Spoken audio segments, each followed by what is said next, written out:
broken down, low-rent, sleazy, double greasy pirate radio Nut Hut Studios. It's time for the very first ever Southern... Hey, it's Friday night. My name's Jimmy. And into the microcosm. Oh yeah!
Seriously, I can't play this song and not let you hear the lead, seriously. So, sorry about that. I know it's talk radio, but who gives a shit?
Epic Journeyman, are you there? I am here. You are here. Yes, I am. Loud and clear. It's been a long week, guys and gals. I'm here to tell you. It is. It has been. So much happens in a week. Every day is like a week used to be. 2025. Every day is like a week. Every minute It's like an hour every second. It's like a minute. Epic Journeyman, are the volcanoes going off? Not too bad. No, we're okay. Well, I heard they were going off again, just like yesterday or whatever. Is that true? Well, like every 2 or 3 weeks, there's like a good Kilauea, but it's not doing anything else. It's not like it was a couple years back. You know, the Browns erupted in some random neighborhood and sweeping away homes. You know, that was pretty brutal. Yeah, it's always something.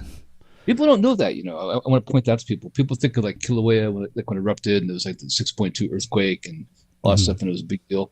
That was like the not like Krakatoa or something, but it was a big thing.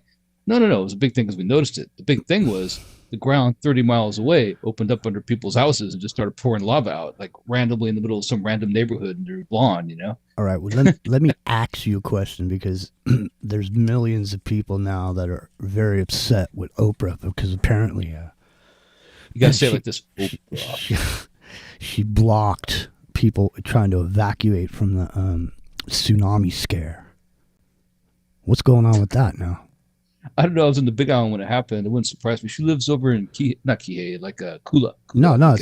I mean, I swear, if you haven't heard about it, go, and you're on the islands, go. No, I haven't heard about it. I didn't hear about it. Go look it up right now while I embellish on it. Okay. Because here's Oprah coming over there, buying up property. She's got a blue roof on her house. Okay. And now, when people are trying to evacuate, she didn't want them coming on her road or whatever to get out. Come on, man. That can't be that's not a neighborly thing to do when you're on the islands. You know, what is there? Isn't there a saying on the islands where it's like a Hawaiian saying you say to each other, where it means, hey man, we're on the island together. Let's be cool to each other. Is there like a word for that? No, it's just understood. It's just understood. We're on an island. That's what I mean. We're on a fucking island. Yeah. Let's be cool to each other. You know? Well, I'm not sure if we're on Rev Radio because Monster last week hooked us up, and he relayed the show from YouTube over to Rev Radio. And so Rio is still on vacation. And so I don't think Rio reminded him he needed to do it. So I tried to send him a message earlier. But so we might not be on Rev Radio right now. But if maybe you guys and any of you guys in here know Monster over there, maybe you could send him a message or say something in the chat that over there, because I can't get in the chat either. But anyhow, yeah, it's Revolution Radio that's not here, and this is in my crowd. That's up Journeyman. Rock and Rio is on assignment or whatever. Special assignment. Okay, now special assignment. Did you look this? Yeah. Did you look this story? Yeah, I did. I'm looking at it. So no, it's a Haleakala ranch that owns the road. Should have known the road, and actually, it's way up country from where you wouldn't be needing to evacuate from there. Actually, so somebody. So just... it's fake. I mean, it's just something they're just mad at Oprah. It had nothing to do with it. Actually. Well, see, I got mad at her. Yeah, I get mad at her just because she's Oprah, but that's no, what I mean. Well, actually, I'm just saying. All I saw, give me a car. all I saw was the headline. You know right, what I mean? Right. And no, people could. It wouldn't made a difference. I was offended by the headline, so I didn't bother. Mucking myself up with the information. The headline was enough for me to draw my conclusion. Well, you know what though? And drop the hammer. Because during the fire, the fire that burned Lahaina down, there was another fire that broke out up country. And that was near, it wasn't her property, but it was nearer to her property, right? And a bunch of fire, trucks left and went there. And while they're over there fighting that fire is when that fire here in Lahaina blew back up again and burned the city down. So people have a lot of resentment for that, even though she may not be her fault at all, right? So you could just say Oprah, and they're going to say, yeah, she's obviously trying to block the tsunami victims. people are still pissed, She might even be responsible for the whole thing with the fire trucks leaving, but still, people are never going to get over that, man. Because I mean, what's going to happen up there? It's not, you know what I mean? It's not as dry up there. It's up country, man. It's not more green up there. There might be fire up there. Why are you leaving Lahaina? There's a time they should have spent more time honestly, with the trucks, making sure the fires that Well, put out earlier listen, that morning didn't I got break some. back out. I got some breaking audio. Breaking news. Now this is just come. This has just come out. I'm gonna see if I can get it up here on YouTube. This is, I mean, simply because we're not on Rev Radio right now, so we're almost casual, and that's the problem with being casual on the radio, because at some point you stop.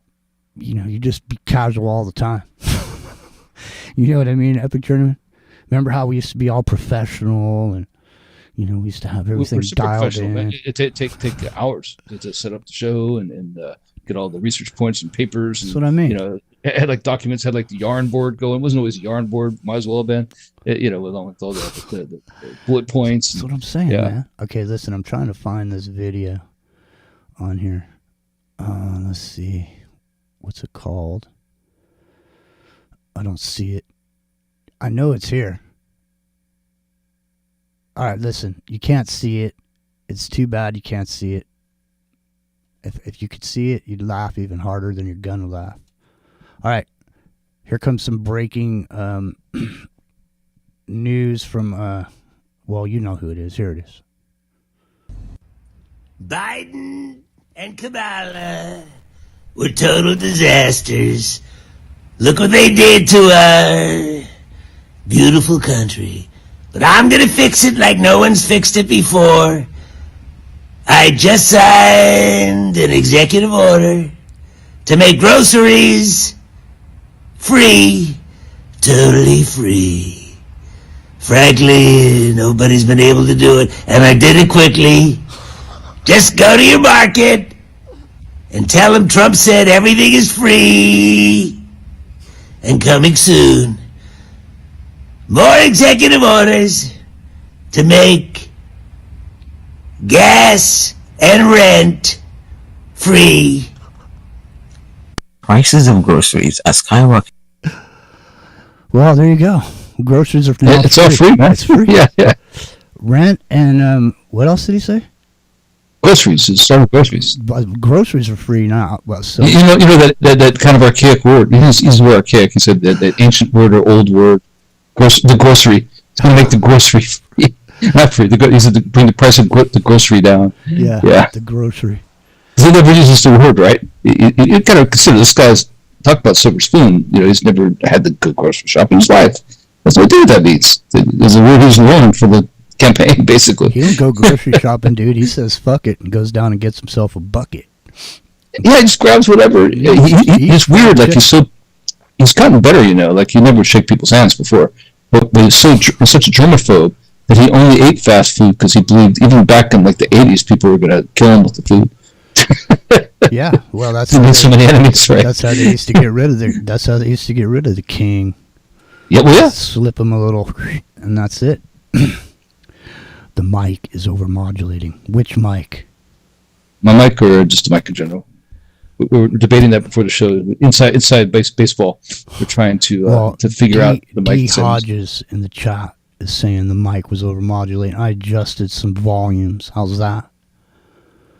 Epic, you sound terrible, according to Chris in the chat. Maybe you should go back to the other setting. Okay. Yeah, it's loud, man. It's like I was trying to tell you earlier. Maybe I don't have volume control myself, but I do have a couple weird settings I can mess with. Well, you have the overall volume control on your computer. The little speaker knob up there. Are you on a computer? Oh, yeah. Yeah, you can turn your overall computer down, and then that'll turn everything down.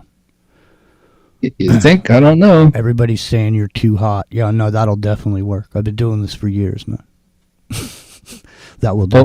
What's weird is my mouse isn't working on anything. The click button doesn't do anything. I can move my cursor around, but nothing does anything. Everybody's jumping on bandwagon in the chat. Isn't that strange? Wow. Yeah, I know. We know, Max. Somebody is supposed to relay this show on YouTube over there for us. Okay, does that make it less? Because I turned it way down. I can't hear anymore. Yeah. Is that better in the it sounds better to me. I can't hear you guys. Sounds better to me. I had to turn my headphones down, which is something I don't normally do. But I just couldn't take it because it's fucking loud. And for some reason I can't turn it down. Well, that's what I could do there. That's all I could do. That sounds good right there. That's perfect. Well, except that I'm talking lightly and I can't hear. All right. Well, don't. Oh, you can't hear? Well, I can barely hear. I'm gonna see if I can adjust the. I'll handle it on my side. I'm gonna be Mr. Sound Guy. Hold on. Keep talking. Bad monkey. No banana. Is in the chat. Flippy's over here. Specimen 369. Who else? Chris. What's happening, Chris? Ronan. Polynation. Fingerman. D. Hodges. Now it's too low. You can never be. This is why you never acknowledge when someone says something about the sound in the chat. Because from that point forward, you'll be sitting there making adjustments for the next 30 minutes. All right, well, listen. I could tell, but there was nothing I could do. It was at that point we were already launched. But the good news is we won't be on ground zero until 10:30, so that's good. We can start all over again. Doesn't matter to me, man. I'm fresh no matter when, man. You say go, I'm there. I'm always there, man. I always show up. What? Let me hear you. I still can't hear, but just change it. Yeah, you sound way better. It sounds better to me anyway. Well, okay. Hold on. Hey, Calgary, what's happening? Woohoo! Amber 2. What's going on, Amber? Yeah. Okay, I made it listenable so I can hear again. Can you still hear me okay, or is it too loud? Yeah, no, I hear you good. That sounds perfect. Okay, let's go with that. That sounds okay. I know. We should get together like more than 3 minutes before airtime sometime in the Well, future. we used to, but it didn't matter because it'd still be like this anyway. It's because of Teams, folks. It's what it is. It's all it is. It's just migration to Teams. It's just a, yeah, it's like it is. a never-ending battle for truth, justice, in the American You know way. they call it Teams, don't you? You got to team up to figure out how to use it. You need a team of fucking monkeys with buttons to push. Is what you need, but you don't need those. You know what? I just realized. We need those Stanford chimpanzees, man. I just The realized. ones who are pushing all the logos on the screen. That's what we need. We need the whole team of those. Listen, the button pushing monkey team is no longer necessary in an AI world, my friend. Those days of pushing buttons and doing the paperwork are over. Because you It's a great name. The button pushing monkey team is just like the best band ever. So it's like the Blue Man Crew or whatever, but we need to make a show right now. We crank them out on this show. They just fly off that. Like last week, there was another one too. I don't know. Well, listen. So there's a lot of shit to get into, and as long as everything's D Hodges, how's everything sound? Let's get D Hodges' opinion, and let's find out if we sound good, and then we'll continue. We're taking a side road tonight, ladies and gentlemen. It is a dark, fog-filled night in the Santa Cruz Mountains, which makes it bone-chilling cold for old Jimmy. I'm shivering like a chihuahua trying to pass a peach pit on the back porch. With the sad eyes, with the watery eyes going, wants to yap, but it can't because it's too embarrassed. Exactly.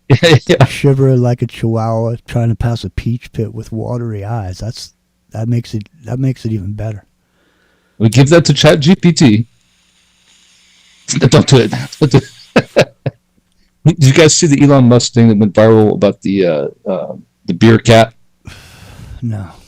Yeah, so there's this whole thing. He's trying to advocate people to try out his Grok AI for graphics generation on his Twitter X whatever now, and he made this one with a cyberpunk cat on a motorcycle with a beer, drinking beer like in a draft beer. Basically got a helmet on. He's got like the jetpack and got the cyberpunk outfit on his motorcycle, rolling down the road, drinking his draft beer. I call it the beer tabby. Trying to keep his tab open. But I saw a thing that said Elon Musk was the most hated man in America right now. He might be. He's trying to get beer tabby. Might help him. It might help him. It's a pretty cool photo, not photo, but AI generated. You know what would have helped him was when I posted the Cognitive Liberty Bill of Rights over there on his page, on his X, and I said, hey man, if you're serious about starting a party, man, why don't you use some of this?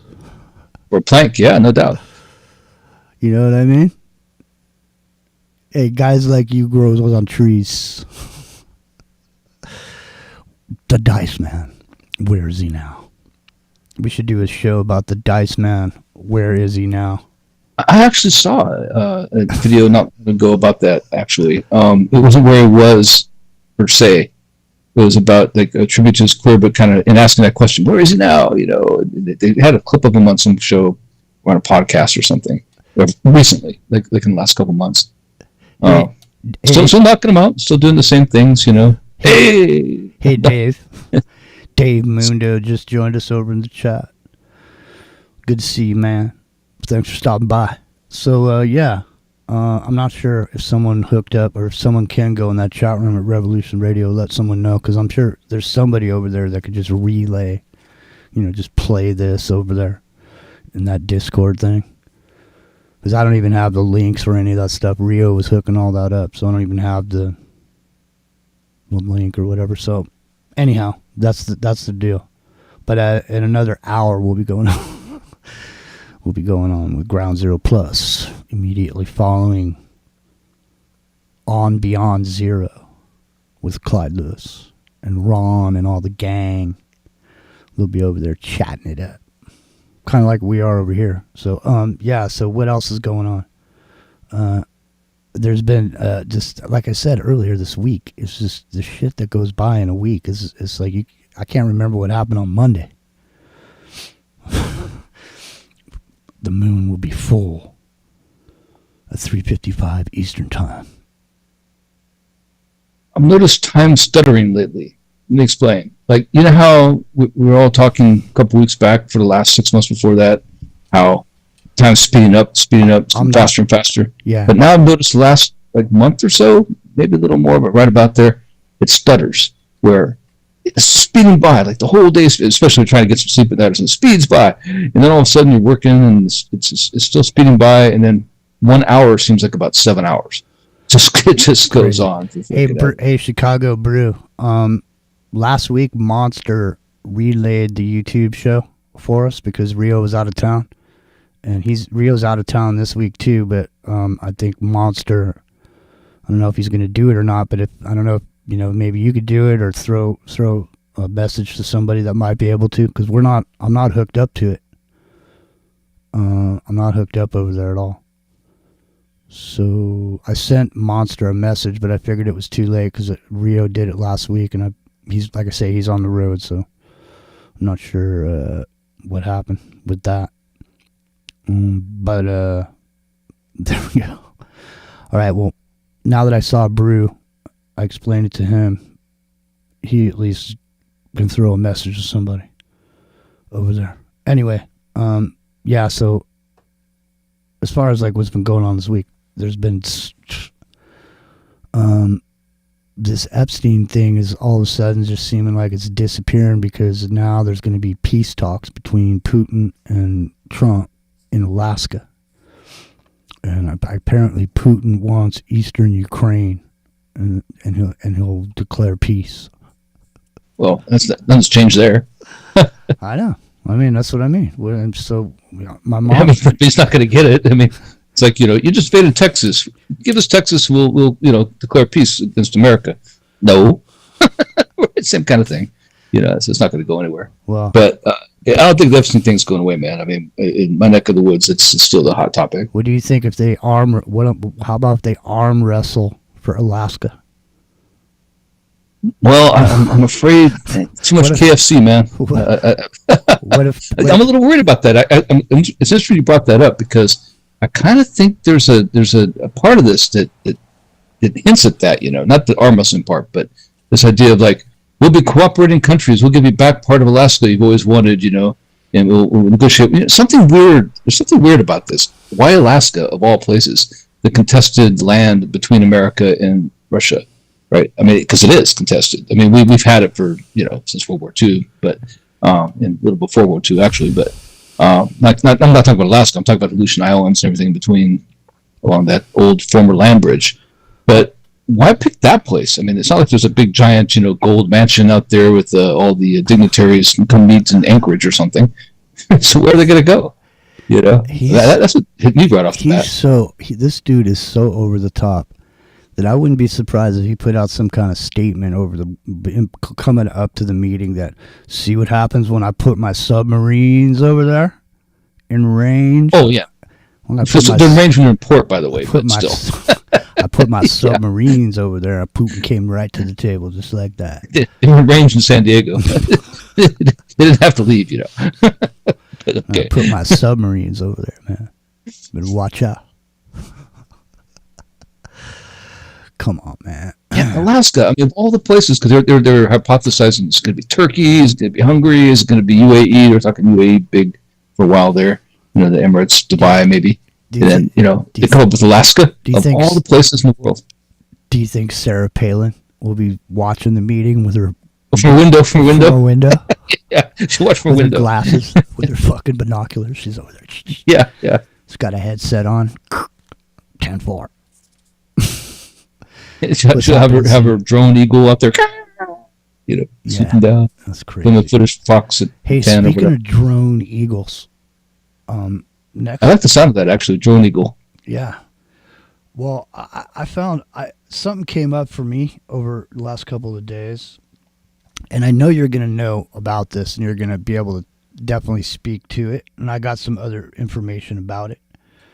But do you remember the Gorgon stare?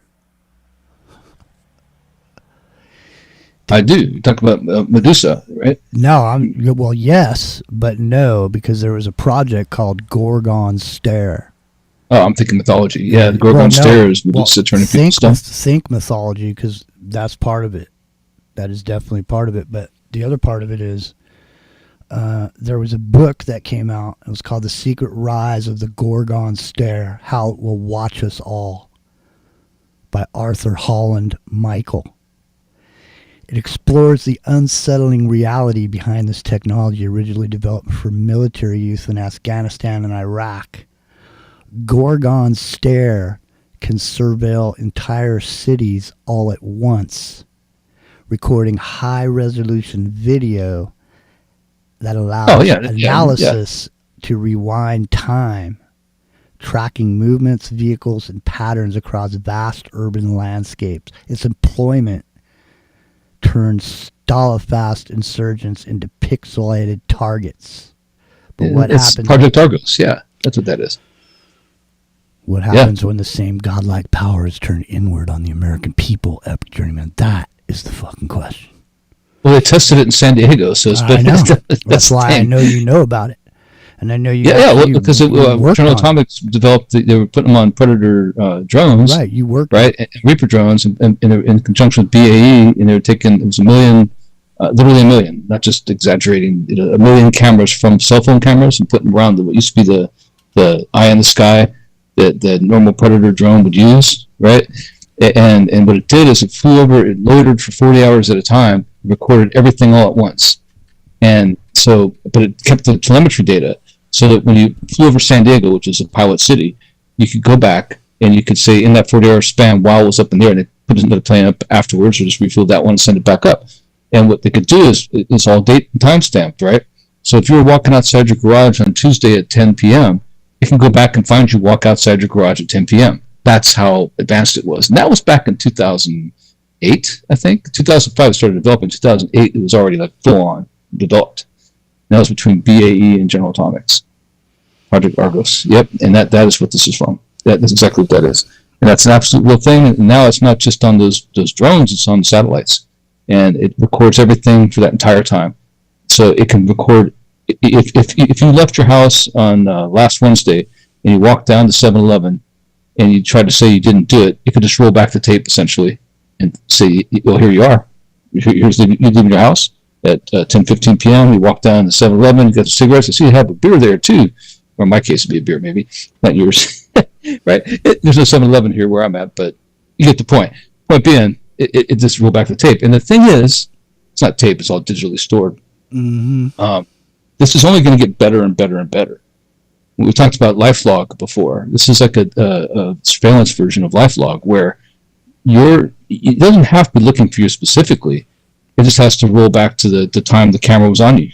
because there's always a camera on you at this point. People aren't aware of this yet. No, I know. But there is. There is always a camera on you. You're always on There camera. is. Well, no, I mean, I've been working in high security environments for, pretty much 20 some odd years, over 20 years. So pretty much every time, whenever I'm at work, I'm on camera, but the thing is I don't think people get the concept of that, because the thing is, it doesn't ever go away. That's the thing. It's always there. It's recorded forever. It never goes away. And that is something that people, I don't think, are, cognizant of in a sense. I mean, we just go around doing what we're doing. But when you can think, What do you think they're saving at a data center in Sandy, Utah? What do you think that is? That's what people have to ask themselves, right? I mean, that's what it is. That's where they're saving all this data, right? There's other places around the world, but the point is, that's the place. That's where all this stuff ends up stored. Like all the intercepted phone calls, all the video data is being gathered this way, the satellites and the drones. It's all being stored there. This massive data center in Sandy, Utah, and ones like it that the NSA controls. And if it's too embarrassing for us to have it on ours, we just share it with our Five Eyes partners in Australia or in Great Britain or wherever, so it's not in our territory anymore. So we have plausible deniability. Well, we're not spying on our citizens. We just turned it over to our partners. mm-hmm. It's so overt now they don't care anymore. Like the veil's lifted. They'll just do whatever they want because they can. No, because the thing is, look, we are moving so fast into a place where we do not want to be, and it's going to be impossible to undo it after it's already done. So these contracts are signed, these companies are in place, and they're moving and doing everything that they're doing. Now, I don't honestly know how much longer we're actually going to be on here on YouTube, because I think coming up here in a couple days, they're going to require ID to get on YouTube. So that means everybody over here in the chat room, if you obviously have a YouTube channel, because otherwise you wouldn't be there in the chat room. And so since you have a channel, what they're going to do is they're going to start requiring you to upload your ID into YouTube, is what I'm hearing. And it's coming up in a couple days. It might be. It wouldn't surprise me at all. About the same time they nationalized Washington, D.C., and send the National Guard armed troops there. That's what I mean. Because that's what's going to happen. And the thing is, the predicate for it is going to be, well, we need to keep out all the child predators and stuff. That's why we need to monitor the internet. We can't have these people out there with their smut on the internet. So we need to monitor their internet activity and monitor what you do rather, just so we make sure you're good. You're okay if you're not doing anything wrong. You don't have anything to hide, do you? So go ahead and put your internet ID out here, and it'll all be good. You know what? And this publicizing and normalizing this behavior that you're talking about has made it even more necessary for people to want to put their IDs up there to keep those people off the internet. Honest, good people won't have a problem uploading their IDs. I mean, you got to upload your ID if you got a bank account online. It's called Know Your Customer. Know your customer. The thing is, it's like, it doesn't matter what you think, okay? When everyone starts going, I want to know my customer, when everyone starts going, know your customer, if the company doesn't know their customer, then you can't trust the company. That's the thing. See, if a company doesn't know your customer, how can you trust it? Because there's no positive ID on anything. So it's like, there's a bunch of places where you can go on, buy stuff online, crypto and this and that. You don't have to show your ID. You can just go buy it and it's on there. That's going to have to go away. See, there won't be that anymore. You won't be able to anonymously be on the internet. That's got to go away right after. I mean, there's no possible way. You can see what's going on in the UK right now. Event Horizon from the UK is in there. You can see what's. Well, I mean, it's amazing to me that these people, this group of basically 5 people, came into Stanford. We talked about it many times. At the same time, 4 of them left Stanford. Their PhD program started the companies Google, Palantir, PayPal, right, and eventually moved on to X and whatnot with Elon Musk in this case and Tesla. And only Peter Thiel stayed and got his degree. But all those people were brought in at the same time, and they all started these fantastically wealthy companies in the tech sector that are in control of everything. Literally. And if you look at it like this is a club of 5 people, and they said, hey, we're going to take over the world, just wait, we'll take it over in 2025.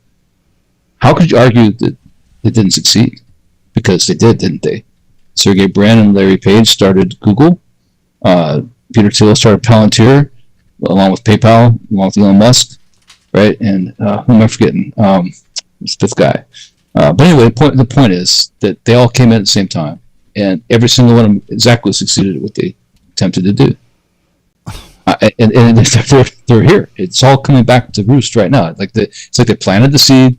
They went off and did their things, did their research. They got the money to make their projects work in the interim. But now it's been developed to such a stage and such a point that it can all be harvested. Like, going back and harvesting the field of the corn you planted, the season ago. It's there. It's ready. Corn. Right? Yeah, that's us. Yeah, exactly. Feast in on us, because there's no way out of this if we've accepted it and become part of it. And once you give your internet ID and you give up your ability to access data anonymously, like you could in the past at the library through a book, and they're going to make books disappear, I guarantee you. For saving space, you can't waste space with libraries and this paper books. They're just going to burn up in a fire anyway. Let's just go ahead and digitally save them. We'll put up like on one of those holographic discs, like the Time Machine, with the Eloy and stuff. That's what we'll do. You don't need that. Don't waste time with books and buildings and libraries and stuff.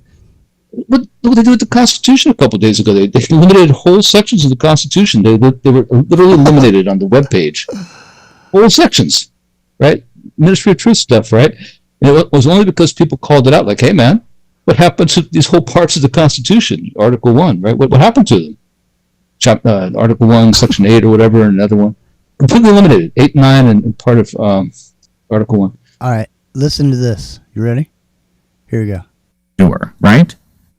You're hesitating. Yeah, well, yes? I don't know. I would. This is a long hesitation. This is a long hesitation. There's so many questions implicit in Should the this. human race survive? Yes. Okay. You would prefer the human race to endure, right? You're hesitating. Yeah, well, yes? I don't know. I would. This is a long hesitation. He doesn't want the human race to survive. This is his long answer is what I was looking for. That was a short, and I was hoping. Well, no, that's the thing for people who don't know, and it's not just this show. Like these people that call themselves futurists. If you dig into it a little bit, I'm not saying every futurist. There's a lot of cool futurists, like David Brin's a cool futurist, and science fiction writer. There's people like that, but for every one of those, there's 5 that aren't. And one of the things they mostly have in common is their philosophy is that we're here to bring about the next generation of consciousness, which is this artificial intelligence consciousness that'll live forever. So when we die, our gift to the universe is basically the Borg. Well, we're from the Silicon Valley, and you're from that old thinking model. No, that's right. We know what's going on. We know. All right, listen. But for AI, we are like in almost total stagnation.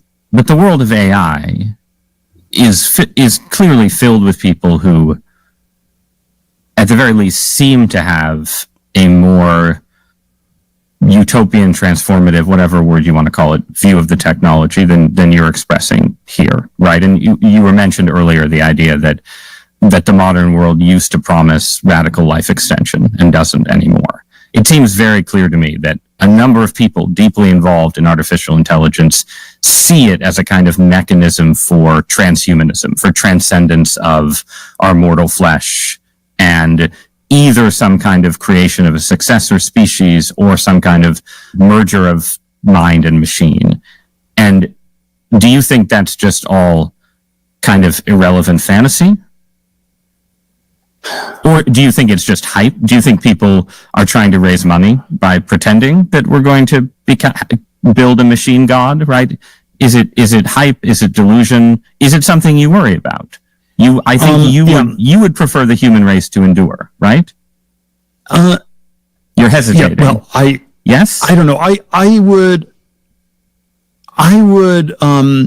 This is a long hesitation. This is a long hesitation. The problem I was going to say inherently Peter Thiel sounds like a is Nazi that more than he sounds like a South African guy, doesn't he? Yeah, well, the thing about it too, man, is there's a whole Antichrist thing where this guy asks him. Well, he goes off on it, yeah, about the Antichrist. Yeah, I'm going to get that for everybody. Hang on. actually there are a lot of issues at hand when we question whether or not the human race should exist. Obviously, This is some dude. fire and everything is with the internet. So unless we radically further than we are at this moment, which is at a All right, some dude. Yeah, that's some dude guy. I never heard of that some dude guy either before this interview. And I was surprised, like, why does Peter Thiel talking to this guy?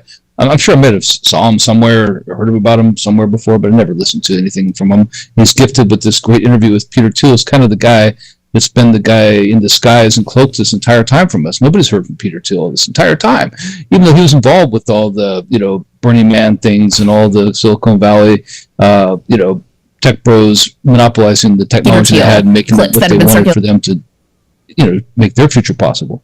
Here, let me see. Let's check in with this here. I got the Peter Thiel Antichrist clip. There we go. Stand by. My very specific question for you, right, is that you're an investor in AI. You're deeply invested in Palantir, in military technology, in technologies of surveillance, in technologies of warfare, and so on, right?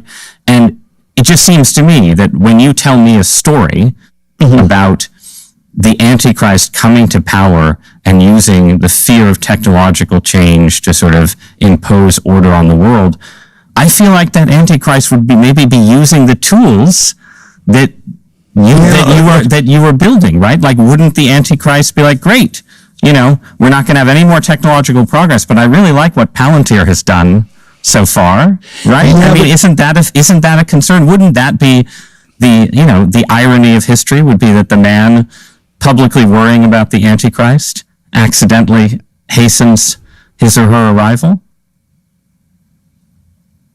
There are all these different scenarios. I obviously don't think that that's what I'm doing. I mean, to be clear, I don't think that's what you're doing either. I'm just interested in how you get to a world willing to submit to permanent authoritarian rule. Well, but again, there are these different gradations of this we can describe, but is this so preposterous, what I've just told you, as a broad account of the stagnation that the entire world has submitted for 50 years to peace and safetyism? This is 1 Thessalonians 5:3. The slogan of the Antichrist is peace and safety. So, Glenn, what did you make of that answer, and what do you personally put the odds at? He's the Antichrist. Are you the Antichrist? He is actually. Well, the 2 Thessalonians is actually the chapter and verse exactly, where it talks about the powerful delusion, because men will be lovers of comfort more than lovers of God, and lovers of self-pleasure, lovers of pleasure more than lovers of God. They will submit to what's the word for not the Antichrist, but the lawless one, and because of this, God will send to them a powerful delusion so that they may believe a lie. That's the verse. I'm kind of mashing it up between different versions, King James and New International Version, all that kind of stuff. But basically, that's what he's saying. That's exactly, he brought up the exact verse. Peter Thiel knows the exact verse talking about the lawless one and the powerful delusion. What is that telling you? I mean, honest to God, dude. I mean, he's telling you that this is where the beast obviously is artificial intelligence, in my opinion. It's so obvious to me, it's not even worth debating anymore. And you're talking about what needs to happen. You'd have a lawless one come along, the son of perdition. You'd have the grievous head wound, right? This is to fill Revelation, right? And at that point, the powerful head wound will become the Antichrist. The person who receives that powerful head wound will have dominion over the beast, which is AI, right? And will perform signs and wonders. And they'll say, "Who is like the beast?" he will become the Antichrist. That's the link in Scripture from Daniel to Thessalonians, 2 Thessalonians to Revelation. That is exactly it. You know, he's bringing it up right there. I can't believe that people would let this slide. And it kind of seems like they are. You know what I mean? I mean, no one really even said anything about it. I mean, I didn't hear anything because people, everyone was too busy doing something else or whatever. But yeah, exactly. That's kind of how I perceived it too. It's like, wait a minute, you missed the whole point of what he just said, didn't you? Right? Because he just brought up exactly where to look. You know, he just told you 2 Thessalonians. He just told you, right?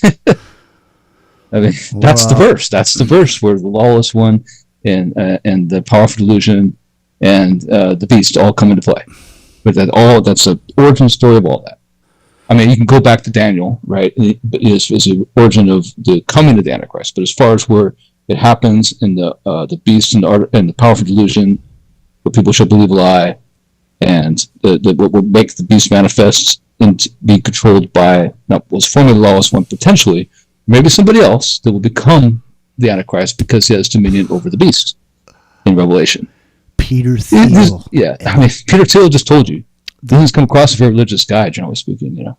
Peter Thiel going from 0 to 1. Peter Thiel, the Times. Men doing at least 150 grand a year. Hey, if you're doing 150 grand a year and you're embarrassed to take off your shirt, do some fucking sit-ups. I don't know. Okay, it's like Mike Myers. I'm working on it. No, yeah. All right, hold on a second here. Let me see what's going on here with this video. All right, this looks like the real video. This looks like this video has got some meat to it without opinion. Oh, wait a minute. Oh, there we go. Yeah, I don't see opinion makers breaking in. Peter Thiel is the original tech-right power player, well known for funding a range of conservative and simply contrarian ideas. But we're going to talk about his own ideas, because despite the slight handicap of being a billionaire, there's a good case that he's the most influential right-wing intellectual of the last 20 years.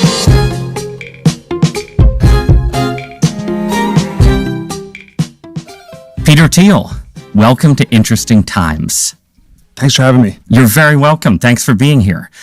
So I want to start by So that was like a big stroke, like making him sound all kick-ass and good and everything, because he's just saying all that shit right now because he knows he's going to interview him. He knows he's going to ask him if he's the Antichrist. He knows ahead of time. I would have. Yeah, I would have too. Yeah, I mean, I don't know if I struck him that much, but I'd definitely ask him who's the Antichrist because he's one of the main candidates. 100% he is. Yeah, he's going to build him up, man.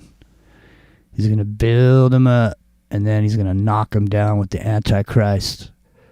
He's like, but aren't you the very, bringing the technology? Aren't you the very technology that the Antichrist needs to come forth? You're developing it? It's like, well, I'm not really doing it for the Antichrist. Hang on a second. Back in time, about 13 or 14 years, you wrote an essay for National Review, the conservative magazine, called The End of the Future. And basically the argument in that essay was that the dynamic, fast-paced, ever-changing modern world was just not nearly as dynamic as people thought. And that actually we entered a period of technological stagnation, that sort of digital life was a breakthrough, but not as big a breakthrough as... You know what the number one enemy to progress is, dude? It's questions, man. Questions.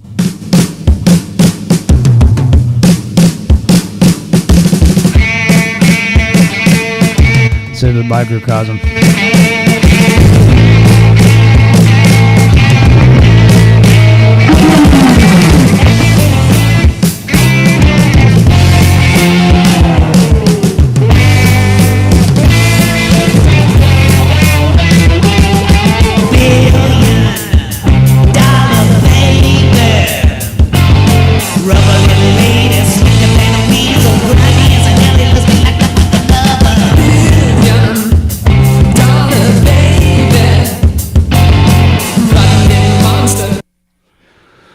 So here we are, Epic Journey, kicking it with the Antichrist, Peter Thiel. Are you still there, dude? 'Cause I don't hear you anymore. No, I was typing. I'll go ahead and see what I was typing. I was typing that people are playing Alice Cooper lately here in Maui, and I don't know what that means. Of all the things to be hearing about people's open doors and stuff, they're playing like all these classic Alice Cooper songs. And as far as I know, Alice Cooper hasn't had a big resurgence out in the popular world. Well, he does a radio. He does a nightly radio show called. Oh, he used to be here in Maui. Yeah, he used to be here. Alice's Attic. Yeah, he used to live here, but it's just strange to me because it's like all of a sudden, like I'm hearing it a lot. It's on every night. Here you go. Into danger, right? I don't know if I have to answer. I don't know if I have to give you a precise answer, but my directional answer is a lot more. Yeah. We should take a lot more risk. We should be doing a lot more, and I don't know. I can go through all these different verticals. It's if we look at biotech, something like dementia, Alzheimer's, we've made zero. Let us do our work so we can help with the dementia and the Alzheimer's. Hey, dude, how about you get the aluminum out of the out of our brain, the microplastics out of our brain. You know who these guys are? We talk about Brin and Teal and Musk and Page and all these people. They are the kids from Stranger Things playing D&D in the basement before they meet 11. If people have seen the program Stranger Things originally, that's what they are. That's what they are. That's who they were, right? Whether they're in South Africa, which most of them were originally, and or here. I'm telling you, like that is what it is. And when they got a little older, and they had this idea that they got into Lord of the Rings and Palantirs based on the seer stone from Lord of the Rings. They could see things happening far away or in the future or around the world. That's what Palantir is named after. That's what Peter Thiel named it after. And a little later, they learned about Snow Crash, and they're trying to develop the world from Snow Crash. That is their Bible. That is absolutely what they're trying to do. I can't believe it took me so long to start reading that book. I'm finished. I'm almost finished now. Get to work, Metal. I almost, yeah. But I'm telling you, like that is it. That is exactly what it is. And this idea, the rumor a couple of days ago was that when they federalized Washington D.C., they're going to give it to Peter Thiel, basically to run, and that is exactly straight out of Snow Crash, right? I mean, not necessarily D.C. itself, but the idea of these city-states, unnationalized corporate worlds run by these corporations. Is Washington D.C., their District of Columbia, isn't. It can have military on there, right? It's not a. It's not a state. It's not a state. It doesn't exist. Exactly. That's actually, I don't know if people realize this. Did you know that federal law only applies in that district, the 13 square miles of Washington, D.C.? Interesting, it's 13 square miles, right? It's this esoteric city with all the symbolism involved. And the thing about it is states don't have to I'm just telling people the states don't have to pay attention to any laws or regulations that come out of Washington, D.C. Literally. It works both ways. Go ahead, man. I just wanted to point that out. Well, it's for an analog of Washington, D.C. actually is. It's like Vatican City.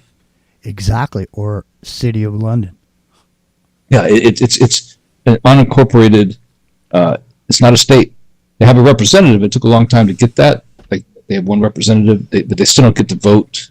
Like the way that it's like the Virgin Islands or something, like a U.S. territory. It's not the same.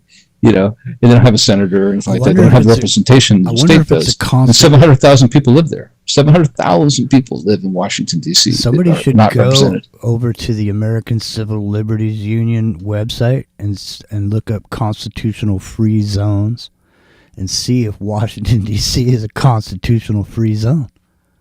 How much you want to bet? Dulles Airport? Brent, yeah, it is. No, because it's 13 miles and it's 10 miles square from there that it is. So most of it is for sure. There's an international airport in Washington D.C. Dulles Airport, yeah. Okay, so there you go. With a 50-mile ring, that is an international market zone. That is a constitutional free zone, guaranteed. Brent Howell is saying something in the chat. Hang on a second. He's saying theoretically. but really they do rule. Well, here's the reason that they do, Brent, is because every one of those federal regulations, all that, when you obey, you get money. And states have become accustomed to the money that they get from daddy over there. And so the states don't want to ever give up those monies that are coming in. So in order for you to get the money, you got to, abide. You know what I'm saying? Yeah. All right, well, listen. We're coming up to the top of the hour. I don't know. It doesn't really mean shit because I'm not sure if we're on Revolution Radio. I hope we are. Hopefully something happened and, somehow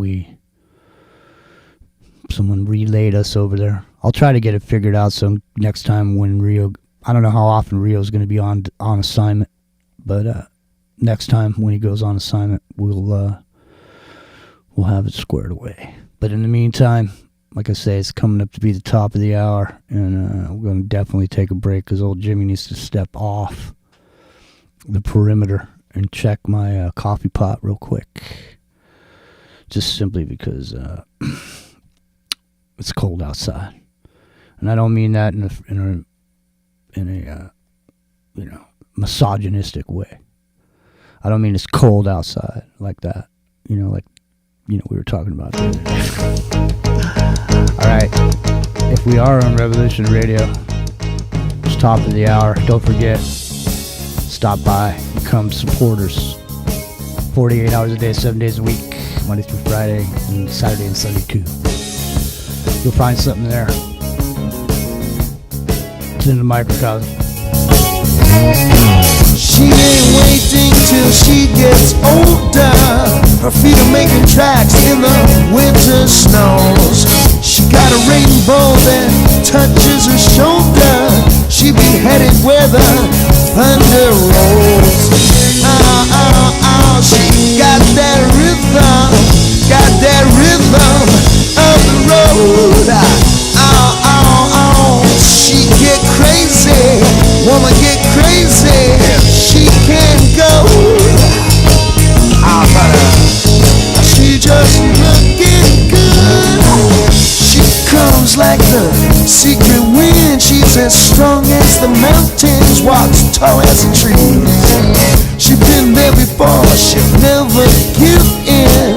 She'll be gone tomorrow like the silent breeze. Oh, oh, oh, she got rhythm, got that rhythm of the road. Oh, oh, oh, she get crazy, she can't go. But she just looking good. You know why sometimes you got to run. You running blind, but you jump the gun.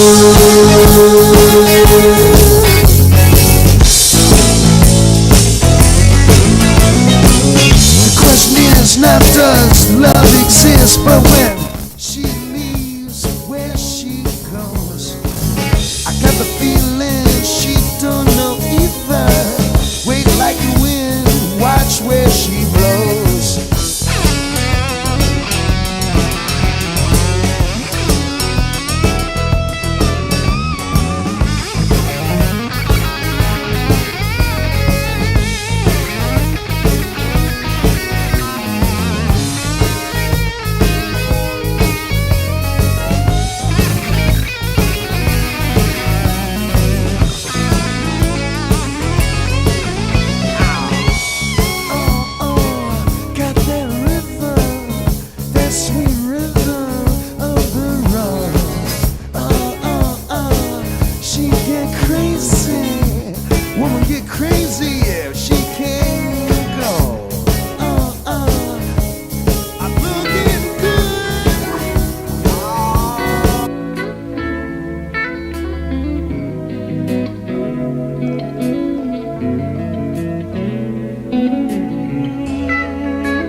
It's Friday night. This is the top of the hour break. My name's Jimmy. It's in the microcosm of Revolution Radio's independent broadcast network.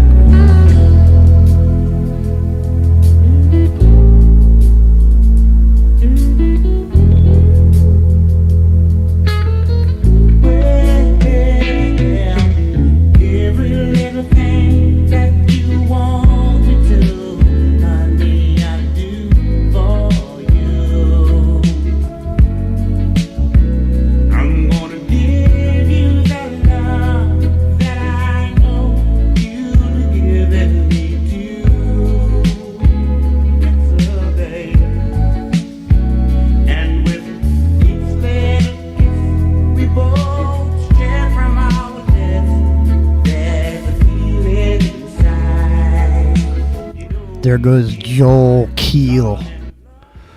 He just dropped that a couple hours ago. 12 hours ago, that Joe Keel cut came out. Where's CAC? That's the big question on everyone's mind. All right, listen, we'll be coming back to Revolution Radio here in about a minute. And then, so stick around. Nikki Sixth. What's up, Nikki? All right, listen. Let's get back to the show at hand here. All right. Here we go. Stand by.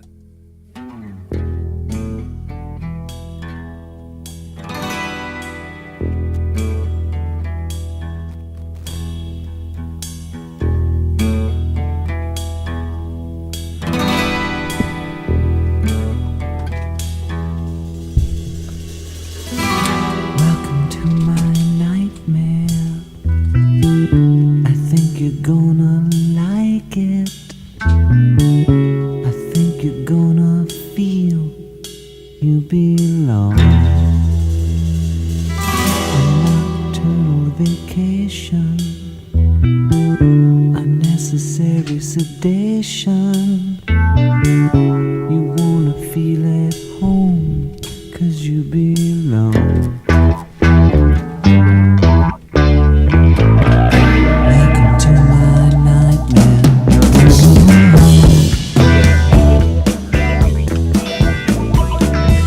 Welcome to my breakdown. I hope I didn't scare you. That's just the way we are when we come down. We're going Alice Cooper tonight on Revolution Radio's Independent Broadcast Network. My name's Jimmy. It's in the Microcosm, hour number 2. I'm sitting here with Epic Journeyman. And Alice Cooper just popped in. He's got a nightmare going on. But then the nightmare ends and he heads on out to the golf course. He does head out to the golf course out there in Arizona so many times. You know what's funny about this is I remember that song came out as a kid, and because I'm not that old, but I was a kid when it came out. Welcome to My Nightmare, and I remember at the time people thought it was too there's too much cacophony. It was too much funk. It was too complicated. It was too much stuff going on. It wasn't a melody people embrace. You listen to it now, and it's like, well, that's just like normal stuff, right? Like, isn't it weird that the passage of time over a couple of decades, all of a sudden that's like a pretty tame song, but at the time that was like, that was out there. I remember specifically how out there it seemed to a lot of people at the time. I think that's pretty interesting when you look at it in the perspective of how much was cultural and how much was, the people who listened to even Motown at the time, it was too much, but at the same time, Parliament and Dr. Funkenstein and stuff was coming out, wasn't it? So it's just strange, it was like original rap, if you will, in the sense it wasn't really rap, but the consciousness hadn't evolved, if you will, to accept it as music yet. And yet now it's like melodic compared at the time when it was considered not melodic. All right, so for me, I'm just saying, back in the day when Alice Cooper was, in his prime, I wasn't into Alice Cooper, man. I didn't like Alice Cooper. I wasn't. I honestly, I really wasn't into the whole,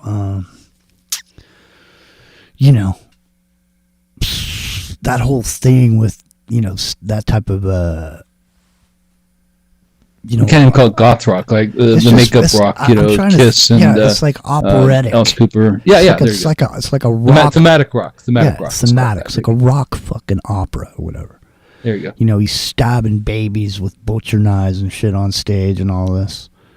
His mascara running down, sweating, or whatever. I mean, look, here's one of the songs, "Dead Babies." Yeah, "Dead Babies." Have you heard it? I bet it's catchy now. Did it? I bet it is. Did it make it? Did it ever make it to the top 40? "Dead Babies"? No, it didn't. But people played it, and just like here, we're gonna play it. We're gonna play it right now. I mean, I wasn't prepared to get into it, but here. Here's "Dead Babies" by Alice Cooper.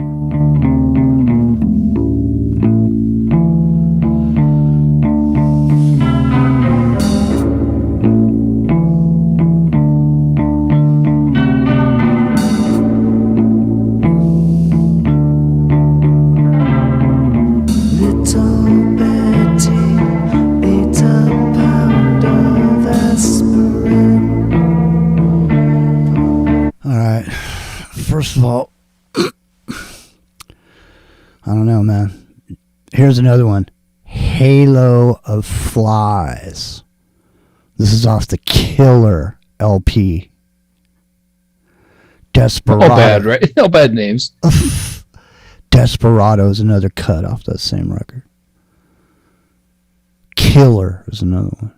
Well, before we move on from Dead Babies, that's totally based on "Set the Controls for the Heart of the Sun" by Pink Floyd. That is where that organ and stuff coming in. That's exactly where it came from. Well, I don't know where it came from, but I mean, the thing is it went into some serious minor seconds. There's some serious evil going on right here. So it goes from this melodic chunk into this tritone flurry that brings the whole energy, and your energy sucks right the fuck out of you. Here it goes.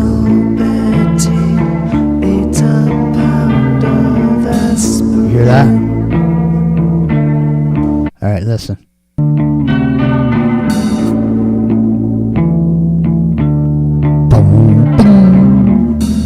Set the controls for the heart of the sun. Yeah, totally.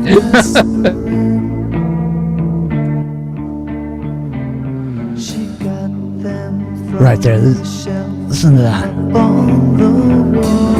Listen to this shit. She got them from the shelf up on the wall.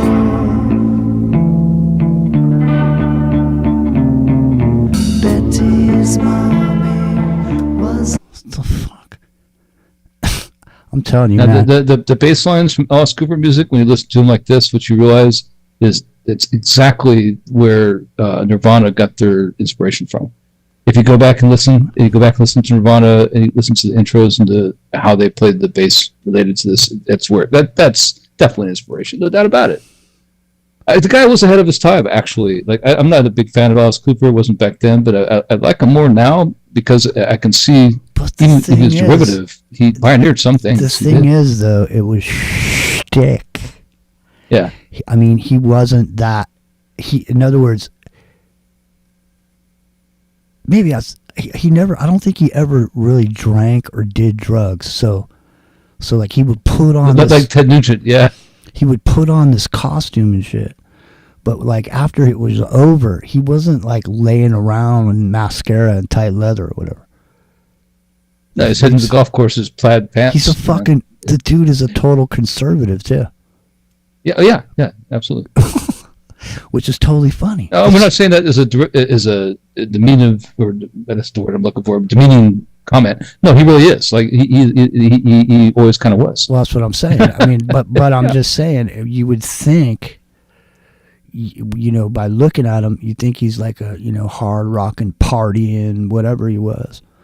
You know, lots of people got off on it though, man. People got off on the shit. I mean, look, lots of people did shows or whatever. Okay, but they weren't stabbing babies and doing that kind of shit. You know what I mean? I'm just saying. I mean, maybe it's kind of horror show like. It's like the Rocky Horror Picture Show, like a play. It's like a horror movie or whatever. Yeah. And then when you go away and when you go off the stage, you know, it's just a character, you know. I mean, the lyrics of that $1 billion baby thing, he's like, something about dancing in the attic and choking you and hoping that your little head doesn't come off in his hand. I forget what the lyric is on that thing. We'll go dancing.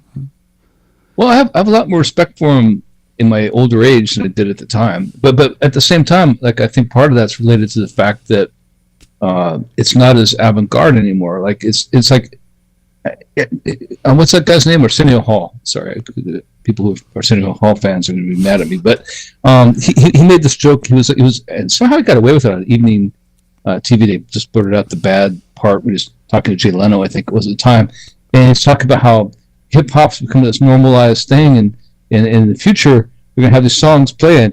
She got my dick in my hand, right? And they go, "Oh, listen, baby, they're playing our song." You know, it's like, yeah, that's right. I mean, that is what it is. Because at the time when this was coming out, was so avant-garde. It was so outrageous. It was so out of the normal that when $1 Billion Baby and Dr. Funkenstein, that's the guy, sorry, Welcome to My Nightmare were out there. No, they were radical. There was like, the gangster rap of its time in a way. And it was hard to follow even for the people who grew up on the Beatles or the 50s music of the day, right? Before that. So it did change. It did move over to window, if you will, and what became acceptable as music. And now people are going to listen to, like nowadays, you hear something from, the OGs of hip-hop per se. Is it going to bother you? Here's the Alice Coopers with I'm 18. Lines form on my face and hands. Lines form from the ups and downs. I'm in the middle without any plans. I'm a boy and I'm a man. I'm 18 and I don't know what I want. 18, I just don't know what I want. 18, I gotta get away. I gotta get out of this place. I'm running in outer space. Oh yeah. I got a baby's brain and an old man's heart. Took 18 years to get this far. Don't always know what I'm talking about. It feels like I'm living in the middle of doubt. Cause I'm 18 and get confused every day. 18 years to get this far. Don't always know what I'm talking about. Feels like I'm living in the middle of doubt. Cause I'm 18, I get confused every day. 18, I just don't know what to say. I gotta get away.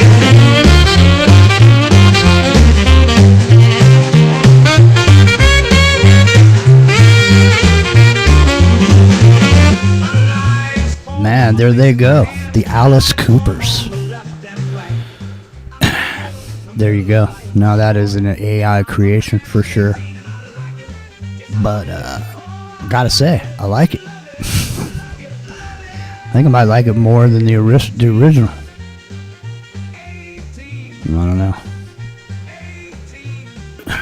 It's because maybe it's because I'm older now. I'm older than 18.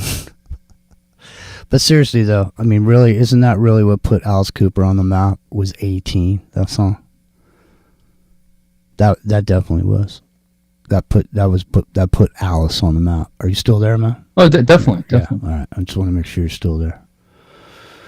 We're coming up on 15 after the hour, and in about 15 minutes, we're going to be joining Ground Zero Plus. So better swill your swill and drink your drink, and then get ready to join Ground Zero Plus. The energy level is going to go way up then. Maybe. I don't know. It's been a long week. I've been beaten to a pulp by the news media, so I've tried to stay away, man.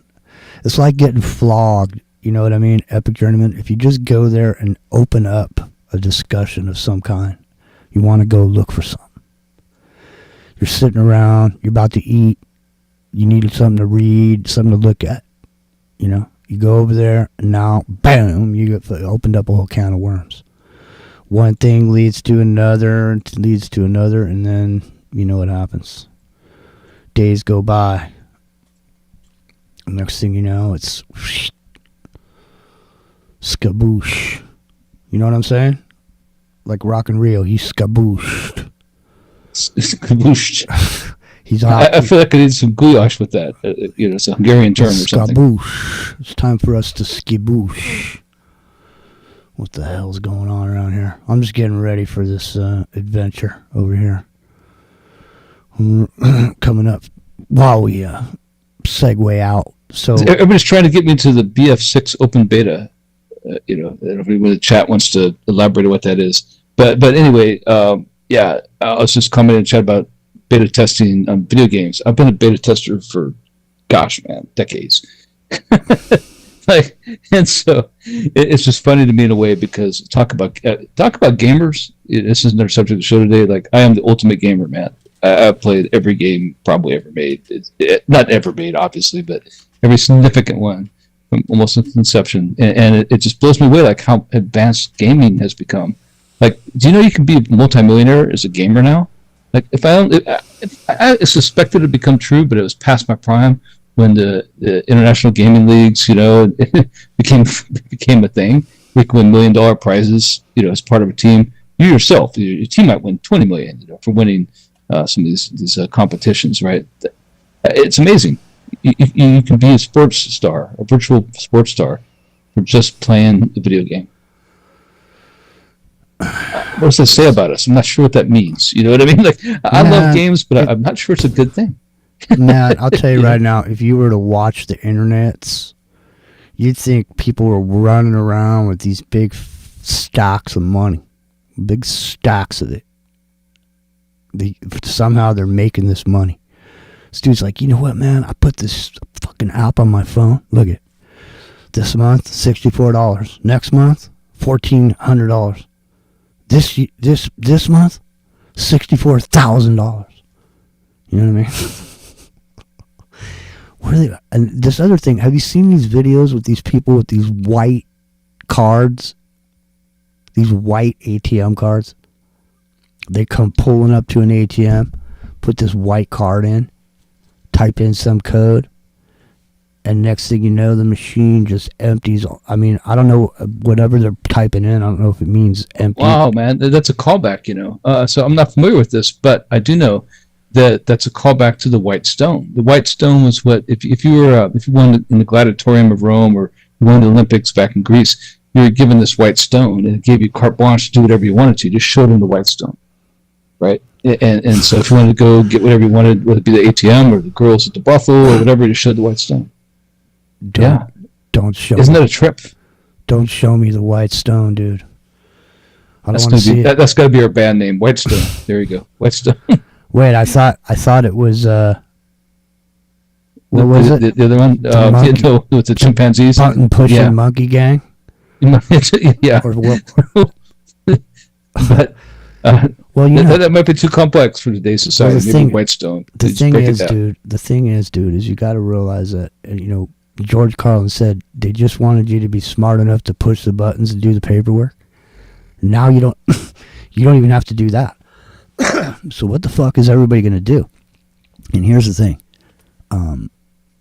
Right now, in this moment in time, when everybody has a disliking for homeless people being around, and so they have so all of a sudden here comes this executive order. No homeless people. Well, guess what, man? There's about to be a shitload of homeless people because they're not going to have jobs. And where they're going to totally be like they live at the beginning. They live. It's exactly what's going to be. Exactly. And you know what? At the beginning of They Live, aren't they talking about? You hear this newscast going on in the background. The inflation is unemployment rate is up, and people are living out in the dirt. I don't know, man. Fighting for construction jobs. Well, I tell you what, man. I got my tools. Everybody's a migrant. I got my tools, man. That was the philosophy of that movie, right? They had their tools. That's why they were valuable, right? I mean, it's so precognitive in a way that movie nails it, because it's about class war.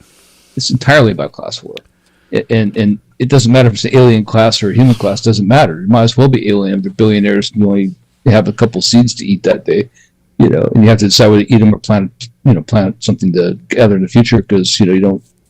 Knows you can live a week or two or a month or two for it to bloom or whatever. Yeah, I mean, I'm telling you, man. That's where we're heading. That's where we're heading. Like that kind of disparity in class is going to be so significant that there's just it's unimaginable. Like the distance between these multi-billionaires and us folks down at the bottom is worse than the peasant and king class. I heard at least you could see the castle back in the day. Now you don't see the castle. You don't see it. You can't see the castle. But here's the thing. I heard this concept now about. So listen, in the past, what would make somebody a valuable person to other people or other human beings is what was in their head or their ability to solve problems. So over the years and over time, there's been all these thinkers, philosophers, scientists, all that. Okay, and we've relied on those people, right? But now all of a sudden, everybody knowledge is now becoming worthless almost, because you have it at your disposal with AI now. ChatGPT 5 came out today.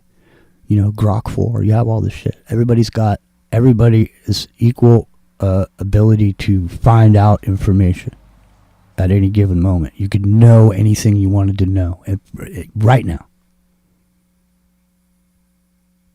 So what makes the guy who's a manager or a project manager or a president of a company, what makes him that guy? Right? It's what he knows in his head, right? It's how he does, is what he does. But with the AI, you don't need that guy. Fuck do you need him for? You don't need him. You just need that guy to be hit the start button on the program, right? Like if you want Steve Jobs, you just know everything about Steve Jobs and hit the run program to be the next best thing derived of everything we know about Steve Jobs, right? I mean that's what you do. Man, imagine sitting at the knee of the master or whatever, and eventually at some point down the road, after so many years, or at this point, and maybe even accelerated, with younger people being exposed to AI at an earlier age, maybe an accelerated process, where now the learning, in other words, when you see some kid walking with their parents, down the street, some 7-year-old kid or 8-year-old kid, by the time that kid's 7 or 8 years old, imagine the shit he's already seen on the fucking internet. It's like the movie The Fifth Element. Well, they're adept at accessing the operating system of an iPad, for example. Mm-hmm. I mean, they're better than we've ever been or ever going to be, because they were in the most formative years introduced to it, right? They know everything about it. Exactly, the formative years. Exactamundo. Now, have you seen this phenomenon with these babies? When you say, "Okay, Google," these babies jump for the floor and bow down and run away scared. Have you seen this shit? There's babies that are, I haven't seen this. No, you definitely got to check it out, man. I sent Amber a video the other day, but I don't have the link now. But there's a cut with a bunch of babies. I mean, it's not good for the radio because you can't see it. The thing is, for some reason, we can, let's talk about this more when we get on the other side. Maybe I'll be able to find that, see if I can find that video in here. But let me see, what am I saying? I lost my place, but we're getting ready to go on there. That's why it's hard, man, right at the half-hour mark. Epic Journeyman. But yeah, look into this. And it's also this, when you say Alexa one too, the Alexa. So I was going to have next week when Rock and Rio comes back, because I wasn't really going to get into this yet, but when Rock and Rio comes back, we're going to reverse it. Or maybe you could reverse it. I can reverse it at any time to access the program. Yeah, I have all the stuff to do it. Well, I have Camtasia and Movie Maker versions. Let's just wait for the Rock and Rio. We don't want to step on his territory. No. I mean, I got a program on here too. I could do it, but we'll just wait for him. We'll get more into it. But this phenomenon is absolutely trippy. And there was a bunch of them. There was a bunch of kids running and screaming and crying. One of them, a couple of them were bowing down. There was this weird dropping to the floor and putting their hands down on their head down on the floor. It was fucking weird, man. I'm telling you right now. Well, I definitely want to see this. Type it in right now, man. We're coming up on a couple minutes. I'm gonna have to play. All right, so we don't actually migrate over to the other network until half hour from now, right? We're migrating. We're migrating in 3 minutes. Oh, okay. So what's it called? Babies. We respond to Google. Yeah, babies respond to OK Google. Okay. And Alexa. Yeah. All right. See if you can find it. Yeah, see if you can find it. All right, we got about 4 minutes left. If we're still on in the air, Revelation Radio.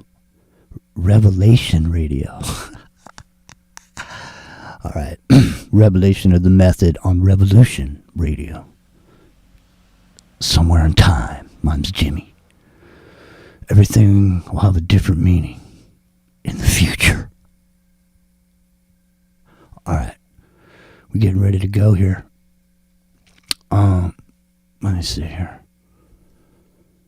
Epic Journeyman is looking into this baby's responding to Google. If you haven't seen it, I'm telling you right now. Amber saw it.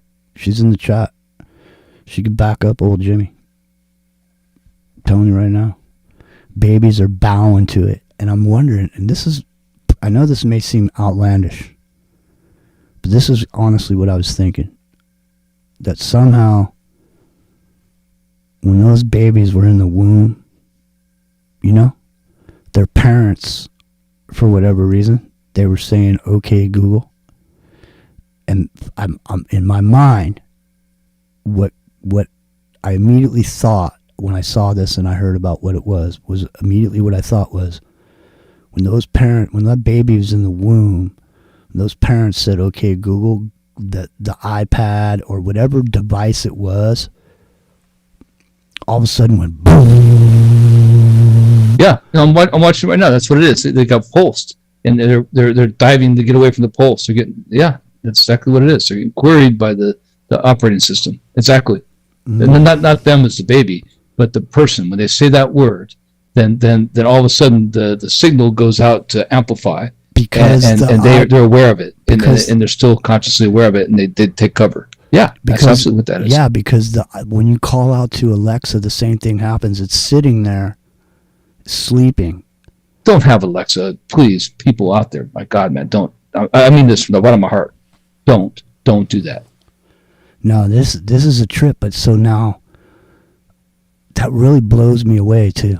I'm telling you right now. $1 billion babies, exactly. These babies, imagine them when they grow up, man. You know what I'm saying? They have I don't know, man. So what they're mimicking when they bow down, right? It's not they're bowing down to this force, this God or whatever, like we might interpret it in our adult life. No, what they're doing is they're trying to relive what they did in the womb, where they're trying to get to the fleshiest part. The most insulation and water separation is between the signal and what's being broadcast at them and blaring into their heads. You want to buy some crack? No, listen, man. They are definitely. Listen, I'm saying they are getting blasted by these devices with the wireless shit at a certain frequency. And when they hear that, they remember. Yeah, exactly. When they hear you say, "Okay, Google," they're thinking they're about to get hit with this fucking electricity. Yes. Microwave electricity. Well, I mean, it can all be edited to make it look that way, but if that's true, like if you can just do that on your own, like walk out to a coffee shop and say, "Okay, Google," and watch a little toddler do that, and then test it for yourself, then yeah, that's what it means.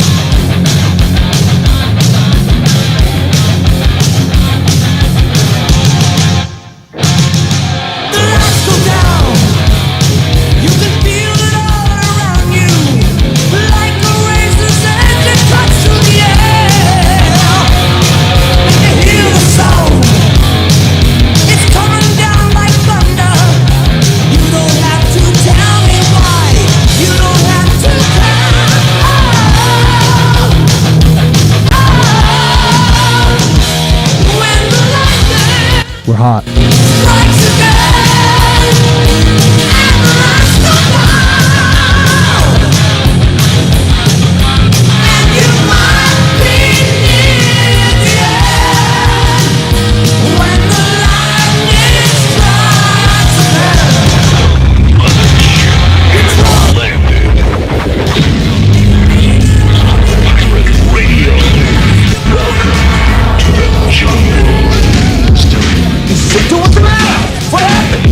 What's going on? There's so much porn! Well, what the hell are you doing looking at my private shit? What are you talking about? Private shit, Johnny? It was wide open. There were literally thousands of files here. Well, I've been meaning to clear some of that out. Jesus Christ, look at the organization here. Clockwise rim job, counterclockwise rim job. Yeah, well, sometimes you like seeing the tongue go the other way. You sick bastard. Look at this. Chicks with dicks. Oh my god! Oh my god! I have a disease, alright? I need help! There are no chicks with tits, Johnny! Only guys with tits! Oh, this is such a relief. You know, I'm so glad I finally caught it. I wanted to be caught! Johnny, are you listening? This is a wake-up call, alright? It's Friday night. It's into the microcosm hour, number 2.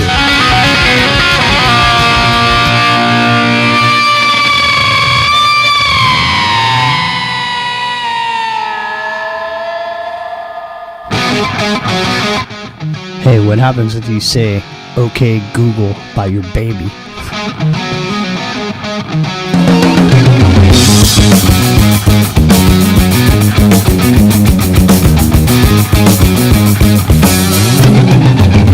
At night I walk this stinking street past the crazies on my block, and I see the same old faces and I hear that same old talk, and I'm searching for the latest thing, a break in this routine.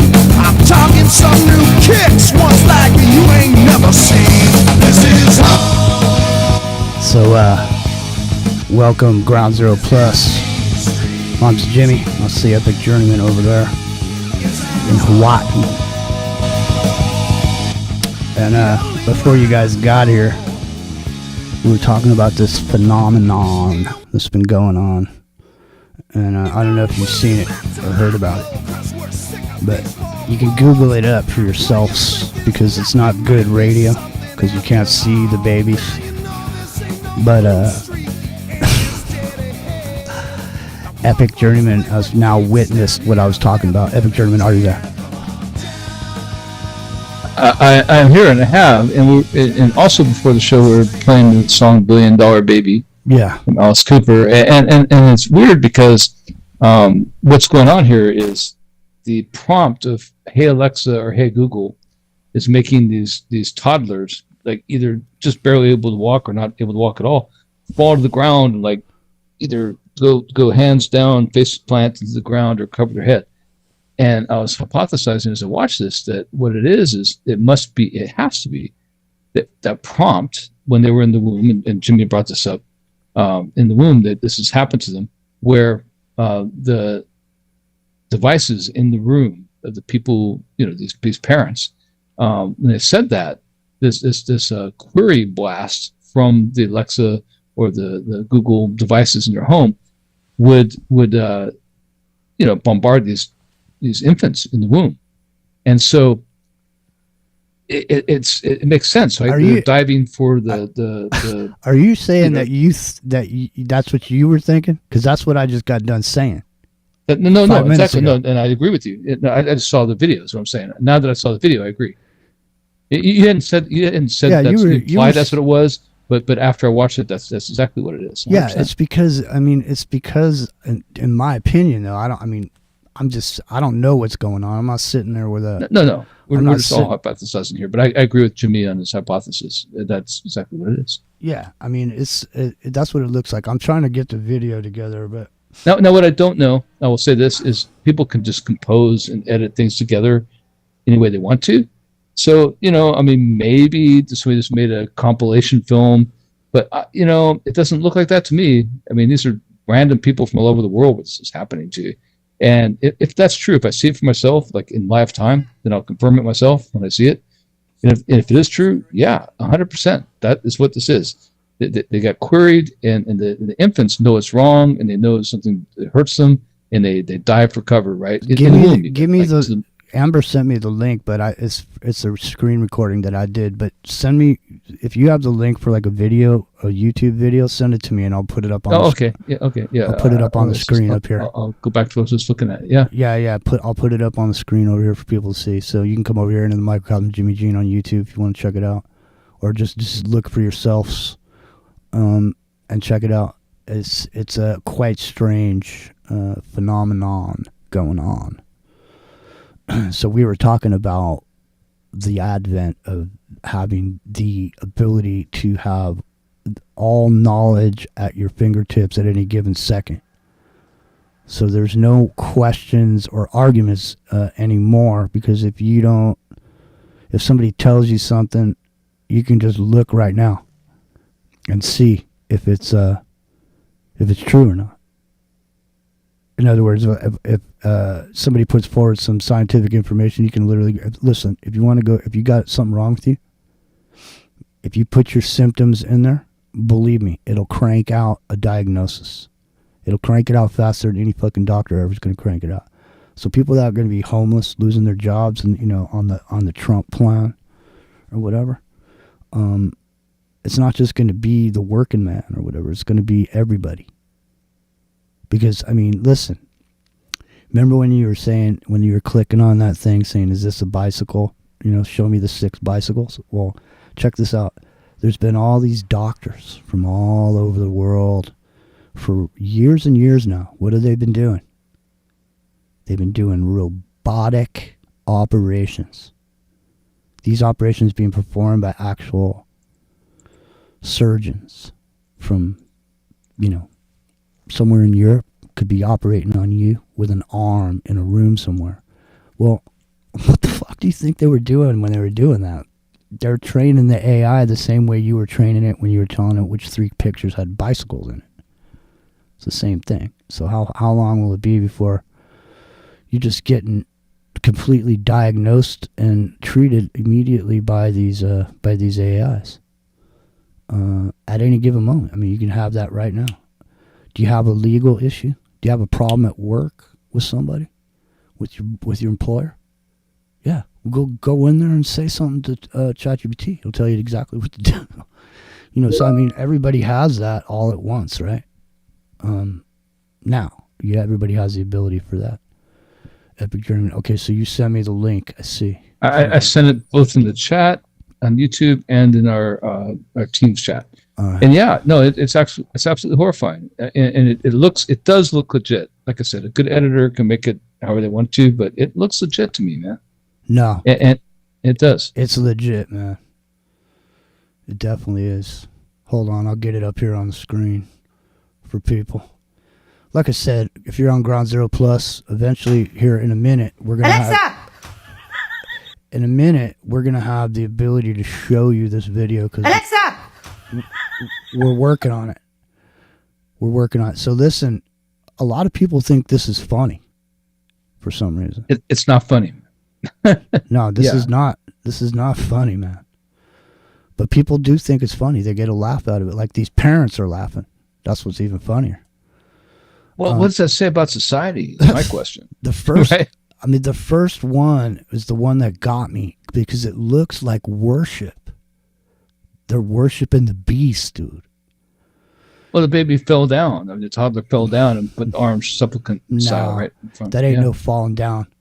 That is a precise movement. No. I mean, by falling down to worship. Yeah, like all hail Caesar or whatever kind of thing. Yeah. Yeah, absolutely. No, I mean, it looks here. I got it up on the screen over there. Look at that. You see this kid? Look at this kid. Look at this. Alexa.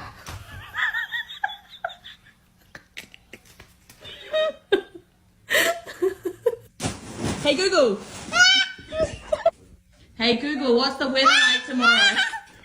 Hey Google.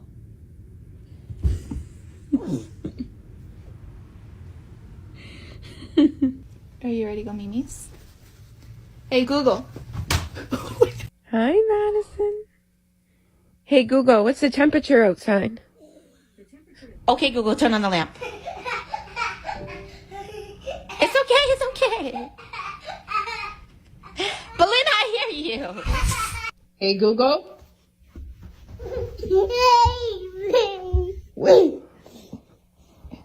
Oh fuck. Man, I'm just the baby in pink, right? Yeah. You know, to me, it's like Duck and Cover from the '60s and '50s, right? It's what they know what to do immediately.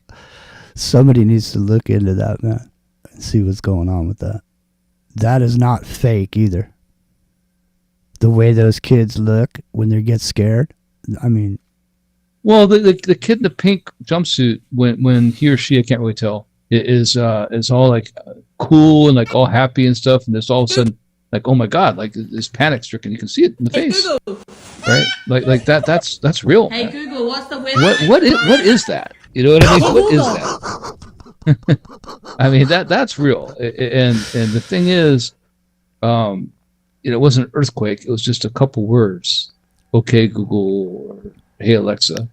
Man, I mean, I'm telling you right. I'm fucking telling you right now. I mean, unless you're, I'm tempted to buy one. They have an app that you can get for your phone. It's basically, an RF meter. It's an RF detector, and you can basically detect RF in your immediate vicinity. So if you're being hit with RF that exceeds the safe amount, it'll show you this. And I'd be interested to see if you were sitting there with a spectrum analyzer, if you said, okay, Google, or whatever, hey, Siri, or whatever the fuck you're saying, if all of a sudden, because, this beam forming technology is what you know what I mean? It's beam forming. So I wonder if, I don't know. We'd have to look. Somebody, if you have a child. Well, I mean, the thing that's bothering me about it is that these are the most innocent of the innocent, right? I mean, and they already are trained, like the Eloy in the movie The Time Machine, or the book Time Machine, H.G. Wells, to respond a certain way. But in this case, to their credit, it's not to march to their doom. When the sirens go off and be harvested like they are in the Time Machine, they want to run away. They want to take cover. They want to get out. They want to duck and cover. Right? I mean, what is that? That should tell us something, man. To me, that really should tell us something. Well, here's the thing too. What I'm wondering about. So, first of all, the skull on these children, it's not hard until they're 7 years old. Number one. Okay, so number two, let's say parents got these devices. They're using them, these devices. So the thing is that we've talked about the human being will focus to the highest frequency power. The strongest signal entrainment. Right, the strongest signal. So let's back up a little bit and talk about the human being in itself being a transmit and receiving network within yourself. You're grounded to the ground. You got a spine. Your antenna. Boom. You got your brain. Your input output devices. Everything's here, right? So in a natural sense, when you have a baby in you, there's frequency. Your heart is putting out a frequency. Your heart. There's the aural, AUARL, right? The heartbeat. There's the electromagnetic of the. But I'm saying brain to through the umbilical cord. I'm saying the mother, even when you're not right, you're hardwired to the mother, right? Even when you're not pregnant, your heartbeat is putting out a signal right now. Everybody's is. We all are right now. And maybe what happens when these devices these devices are in proximity to this mother when she has a baby inside of her, that now her frequency, her natural frequency now is no longer strong enough that the baby in the womb is being, just like the people, everybody in the room, not just the baby, is being hit with this frequency. But now that the baby's there, the baby is being hit with it at a really super early age. So maybe, it's developing its own system within itself that's detecting this frequency, when it hits there's some. It's like the active denial microwave system that the Army developed, and it was going to be used for crowd control, and it was going to burn people at a distance by having a certain tuned frequency in microwaves that burn the skin for demonstrators and things like that, like a water cannon, but electronic version of water cannon. Mm-hmm. When they developed it, what it turned out happened, they tried to use it, was that it people who had tattoos, especially with red ink, got burned way more than they intended, right? And people with piercings that hadn't got burned way more. And the people who got affected the most were babies whose skin was too thin. So babies got affected the most. So if you look at it from this frequency perspective, what's going on here is that these kids were born into a world where they were formerly insulated by the embryonic fluid of the mother inside the womb, and even they could sense it even back then. But now they don't have that protection layer anymore, and their baby skin, their baby psyche, their baby brain, their soft skull is exposed to this blast of signal that they no longer have a shield from. And what do? They try to get the F away. Yeah. That's what's going on here. It's undeniable to me. I look at it. If that's real, that's exactly what's going on here. It looks. And what the hell is going on with all of us that we'd even allow something like this in our household? What the F, people, man? Come on. You know, babies know best. That's all. That's my motto. The thing is, I swear, man. I mean, obviously, when I originally got into talk radio, it was because I was, you know, building cell sites and, you know, doing wireless shit. And then I got cancer, you know, and I used to talk about it. You know, the thing is, like, after a while, I realized that I could be talking about it until I'm fucking blue in the face, and no one is going to turn that shit off. People will get cancer because they won't turn it off. They know it's going to fuck them up, but they don't care. They'll just, no one, I don't mean you're being stupid. I'm just saying nobody, it doesn't register. In other words, you use your phone, so on and so forth, you know, blah, blah, blah, or whatever. Okay, you just happen to get cancer one day. Well, you're just one of the people that got cancer. You're never going to sit there and go, fuck, I got cancer. You know, I shouldn't, you know, use my cell phone. You're not going to be thinking about that. You can be thinking about who you're going to leave that, you know, thing to. That you had. Unless you get lucky. You know, you can't get lucky. But the point being is, if you have children, until they got a skull, you shouldn't even have that shit in your house. I mean, that's what I mean. I could sit here and tell you the 50 reasons why that shit fucks your kid up in your house. But it won't matter because no one will turn it off. You just can't even turn it off at night. I mean, all you got to do, you know, if you go around asking, it's like asking people to do a boycott across the nation to really show everybody what's going on. Exactly what it's like. They won't fucking do it. You know what I'm saying? You can tell people about these phones. It's not just the phones, man. It's your phone, your cell phone. And then it's, if you have the cordless phones for your house, that's it. Those things are laying there next to your head in the bedroom because you don't want to get up and answer the phone. You know what I mean?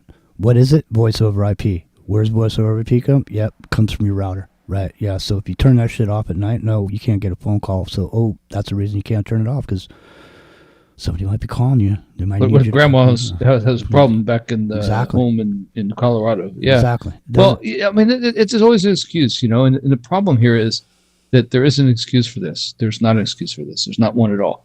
I mean, turn it off, man. Turn it off. That's the bottom line.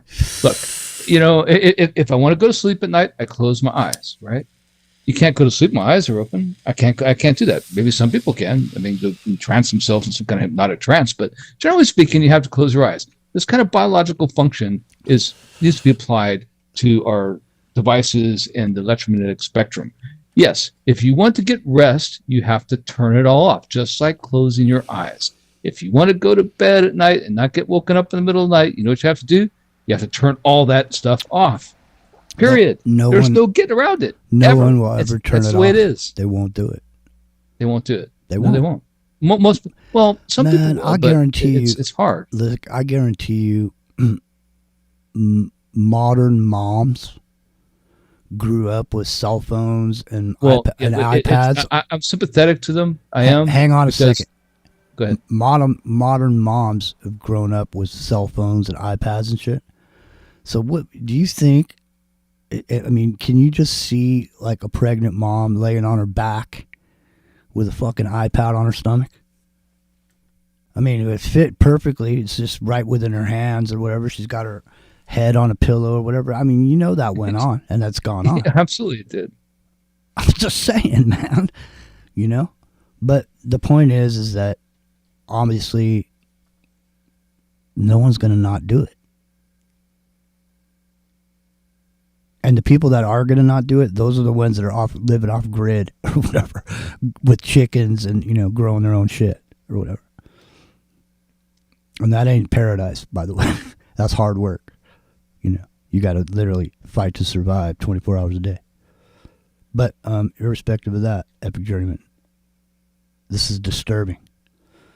Well, what I remember when I was dating my daughter's mother, and the problem was trying to get her to pry herself away from the phone when we go out to eat dinner or something. And the problem was always that, well, what if something's wrong with the baby, like the mother-in-law is watching the baby or something? And it's like, well, it'll still be a problem when you pick up the phone later. You know, this time is our time. You know, like it's not an issue of. There's always an excuse to have the connection. And I realized during that time frame that people who were unmarried at the time and dating, it was a bigger problem for them, because it was always a problem of, doesn't matter if it's a guy or girl, whatever, always looking at their phone instead of looking at the people they were actually going on a date with. And that's when society collapsed, in my opinion. That's when it was. The day the society collapsed was the day that became the commonplace thing. Like if you just weighted, you know, in percentages, 50-50, 50-49, whatever before, maybe it was 80-20 for the longest time. And then it just kept creeping up. And one day it became 51% over 50, that most people are like that they need to have that connection. And once that happened, society collapsed, in my opinion. It's never recovered from it. It's not going to recover from it until we decide that we have to have our own time, our human time, away from the machine. We have to turn it off. We have to turn it off sometimes. We just do. When you're on a date, turn it off. When you're going to sleep, turn it off. When you're trying to teach your kids something, turn it off. You know? Unless you're trying to show them a video or something, there's no reason to have it on. If you're just trying to teach them how to, you know, ride a skateboard or throw a baseball, you want to don't have that stuff on. In 10 years, you want to see how fucking stupid everybody is if you turned it off? People's brains are being sucked out, being reduced to the size of a pea already, because they don't have to think. Okay, you used to have to remember phone numbers. You used to have to know how to get somewhere. You used to have to know how to read a map and all this. Nobody knows how to do that because they all rely on GPS or whatever to get here to there or whatever. And they, you know, all phone numbers are in their phone. You know, but if the power goes out and your brain is the AI brain now, no need for you to have a brain. Why clog up your skull with all that information? Why don't you just leave it on the internet? Just there for access when you want it. But until then, you don't have to clog up your head with all that knowledge. Epic Journeyman.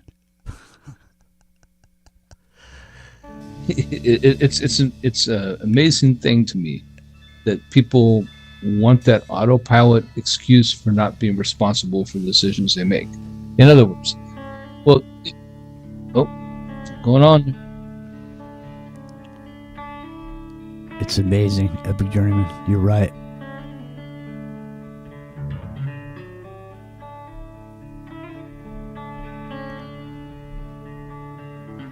It's Ground Zero Plus.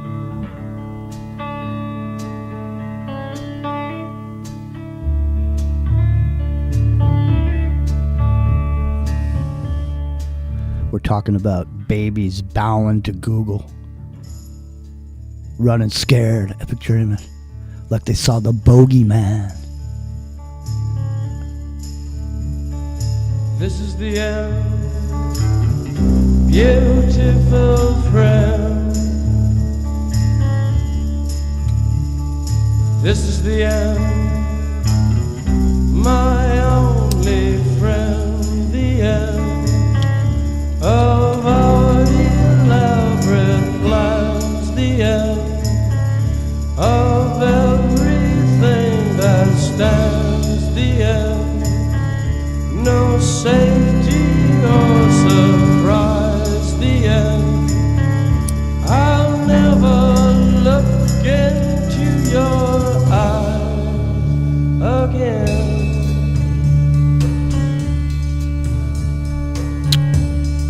Can you picture what will be? Whenever I hear that song, I always think of Dennis Hopper.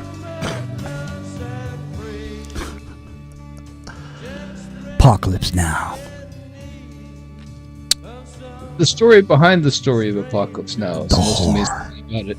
Yeah, it's great. It's great, man. Like the movie itself is great, but the story behind making that movie is even greater. It's amazing. No, I know the documentary. Yeah. Yeah, there's a documentary about it. All right, well, listen. Hearts of Darkness, based on the novel, the same name, but his wife filmed the whole thing. Francis Ford Coppola's wife filmed the whole thing, and it was a HBO movie, I think, at the time it was released. That was great. It's fantastic. It's highly recommended if you're kicking it this weekend to check that out. Just the whole Martin Sheen part where, they got him drunk, We did a show about it a long time ago. Yeah, about we did. That scene. Him and Dennis Hopper, and yeah, it was fantastic. It's a good show. That one of those scene, research shows, actually. Yeah. That scene where he's in the hotel room, and he's looking at the fan, and it's like when you see the backstory about what he was saying to him, what he was saying to Martin Sheen. They, obviously they cut all that out, but they drew up all this. Martin Sheen was drunk, and they just drew up these emotions, and Martin Sheen started breaking down. And he had a heart attack. Yeah, eventually. Yeah, he had a heart attack, but I mean, he broke down as a person, like during that scene where Coppola is just egging him on, and he had punched the mirror with his fist. For real. And he slid. Got cut. Yeah. And he slid down on the bed, and he was sitting on the floor, looking at his hand, looking at the blood coming out of his hand, and he starts crying and really bearing his soul. And Coppola is sitting there, and he's fucking, he's pulling out of it. He's pulling more and more out of it because they were gonna obviously cut out the part you didn't hear Coppola, egging him on in the background. But when you see the documentary, you hear what was going on there. It's like literally people became Kurtz in the jungle, man. Martin Sheen. I mean, that's some crazy shit. Well, what Coppola did to Dennis Hopper was so amazing. Like how he said he's just egging him on. Like, no, man, you're lost. You got to make up your response. You got to say what you're going to say if you're here. It's you. You're lost in the jungle. It's not me. You basically egging him on, right? Egging him on. What did I say when he's gone, man? Yeah. Was it great, man? No, that's man. all improvised. That whole thing is, we can't go to space, man. That whole thing is all improvised because Coppola just kept egging him on, right? Yeah. In the jungle, literally in the Philippine jungle at the time. Yeah, man. And I don't know if that's a good thing. Like, that movie could never happen today because Brando hated Dennis Hopper in that movie. Like, Brando really did hate him. He threw shit at him. He really fucking hated him.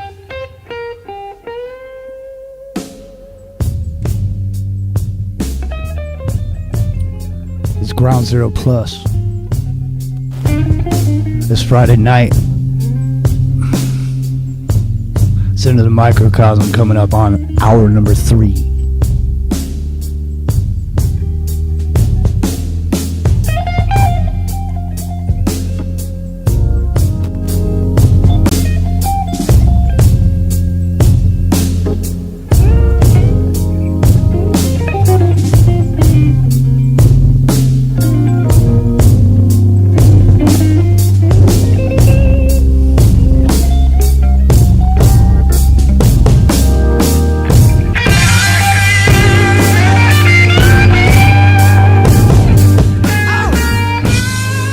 (831) 337-8711. That's the number to call. Nathan and Ethan might call it. That's a weeks ago.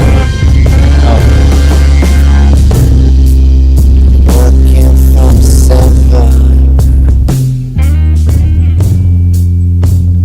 to 11 here and there.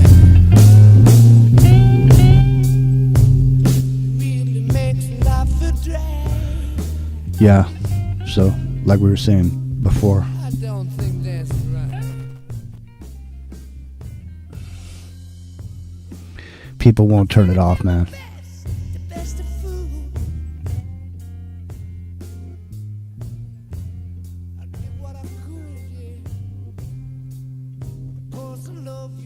How I love you, darling, how I love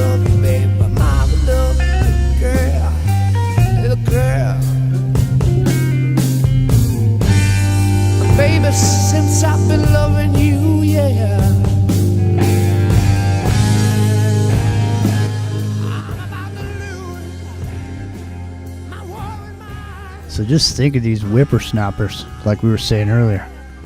You go, you go anywhere, you go to the park on the weekend or something, walk around, take a look at, see all these, people with their children and, 7, 8, 9-year-old kids, the amount of reality they've been exposed to on their devices.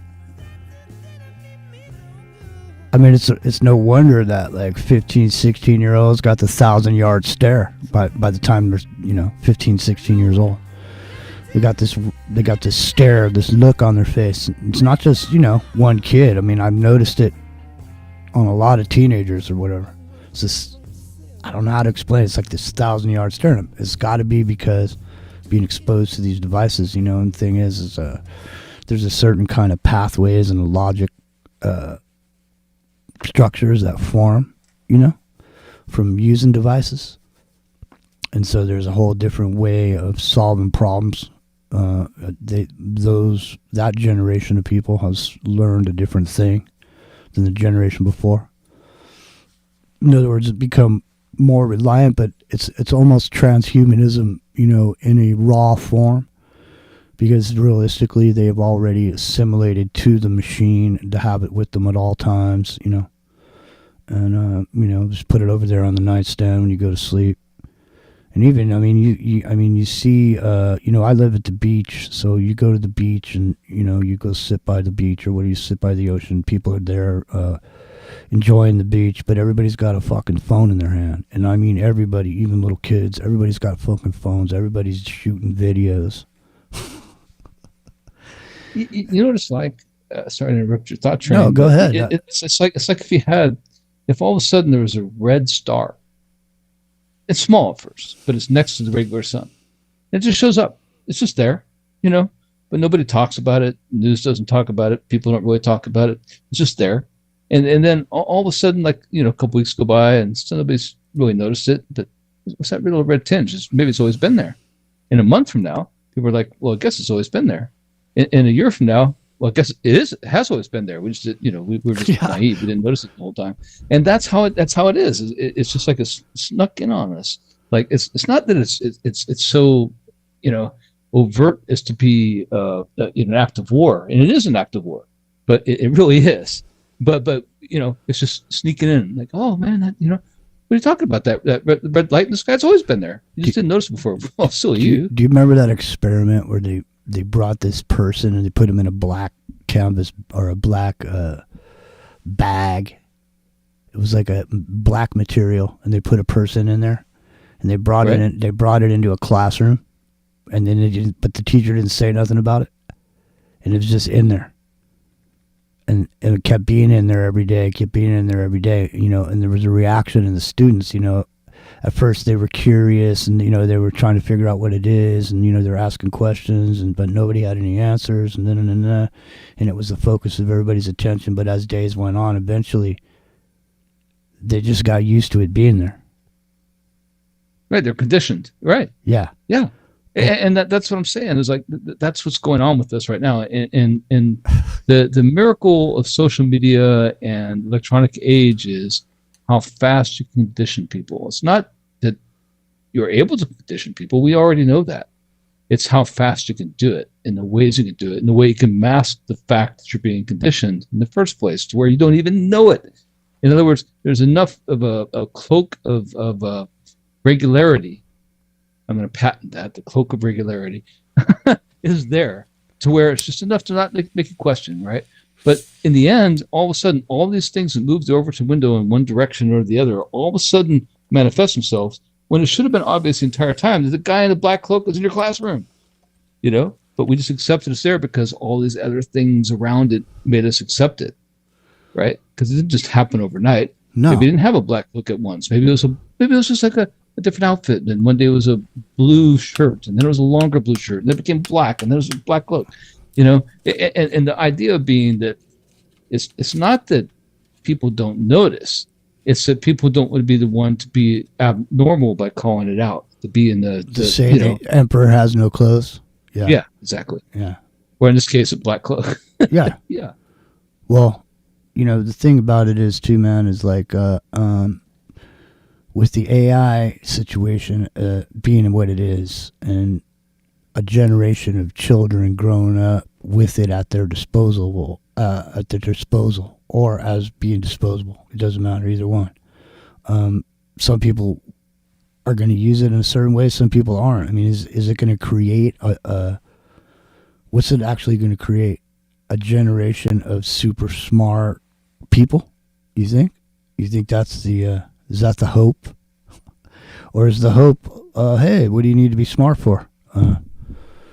Got the AI. Well, the AI said, it must be true. The AI said. So, combine a couple things, right? So if all of a sudden the black cloak guy is the smartest guy in the room, and that black cloak guy is the introduction to artificial intelligence as planned for decades, right? To be the thing that's a psychological acceptance point for that introduction to society, to where all of a sudden this smart person, this black cloak guy, we didn't notice him coming. He's the smartest guy in the room. I guess it's okay. He hasn't done anything to us. I mean, he says it's been good. That's what I mean. All of a sudden, all of a sudden, it's like when it does get introduced. Any idiot can be the smartest guy in the room now. Well, if everybody else is stupid. I'm just saying. I'm just saying. Or not even stupid. I'm saying, look, what did it take for people to fucking get smart, dude, is what I'm saying. Someone isn't just sitting there smart. Okay? They got smart somehow. Okay? They sat there their whole lives learning shit to get smart. And that's why you went to that fucker to ask him a question. Because he was smart and you weren't. He knew something about something you don't know. The law, medicine, whatever the fuck it is. Science. You know what I mean? Because he sat there on his ass learning it. And then he became the person that you went to because he had the knowledge that you were seeking. But now, the knowledge that anyone is seeking at any fucking given time with an IQ of 1,500, and it's even being talked about that there's an EQ, an emotional, going on as well. So at the point that is going on, anyone at any given time could just have access to whatever it is they want to know. What is that going to actually do, Epic Journeyman? Is that also going to be more of a transhumanism bridge to where... No, it could be, but I think the first step is to get people to accept that this is normal in the first place, or a gift in the first place. To have this intelligence to query and answer things for you. And the first step in that happening is the whole time the guy in the black cloak that looks like death, carrying a sickle, but minus the sickle perhaps, is there, and people are just ignoring it, right? Because it's the smartest person in the room. One day, the girls, the guys, whatever, go up and ask this cloak. They have never seen the face of the person behind the black cloak.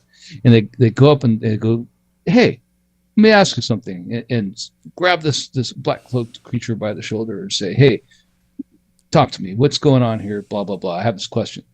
And when they unveil themselves, it's the absolute most beautiful person, male or female, that person ever could imagine, because the entire time that it's been giving this information out, it's been gathering information on what you wanted most, right? It's been gathering, it's been analyzing you the entire time. While it's in the classroom, that's the thing. It's been analyzing you. People right? don't fucking realize this. This is really an important point about all this. Now, Sam Altman recently just fucking came out last week and said, whatever you say to ChatGPT is open source for fucking law enforcement. In other words, it can be subpoenaed as evidence. So, you have no right to expect any privacy whatsoever if you're using ChatGPT. How do you know when it's 11:11 on the West Coast? How do you know when it's on and it's not on? Do you have to log out? Is that the secret key that if you have a ChatGPT or you're in Grok or you're on X or whatever, the only way if you miss it in your options, right? The only way to stop it. Like if your notifications are active and all this stuff, it's got to be on terms and bullshit. conditions. You're never logged out. It's never fucking logged out. It's never logged out, I'll bet you. No matter what you do.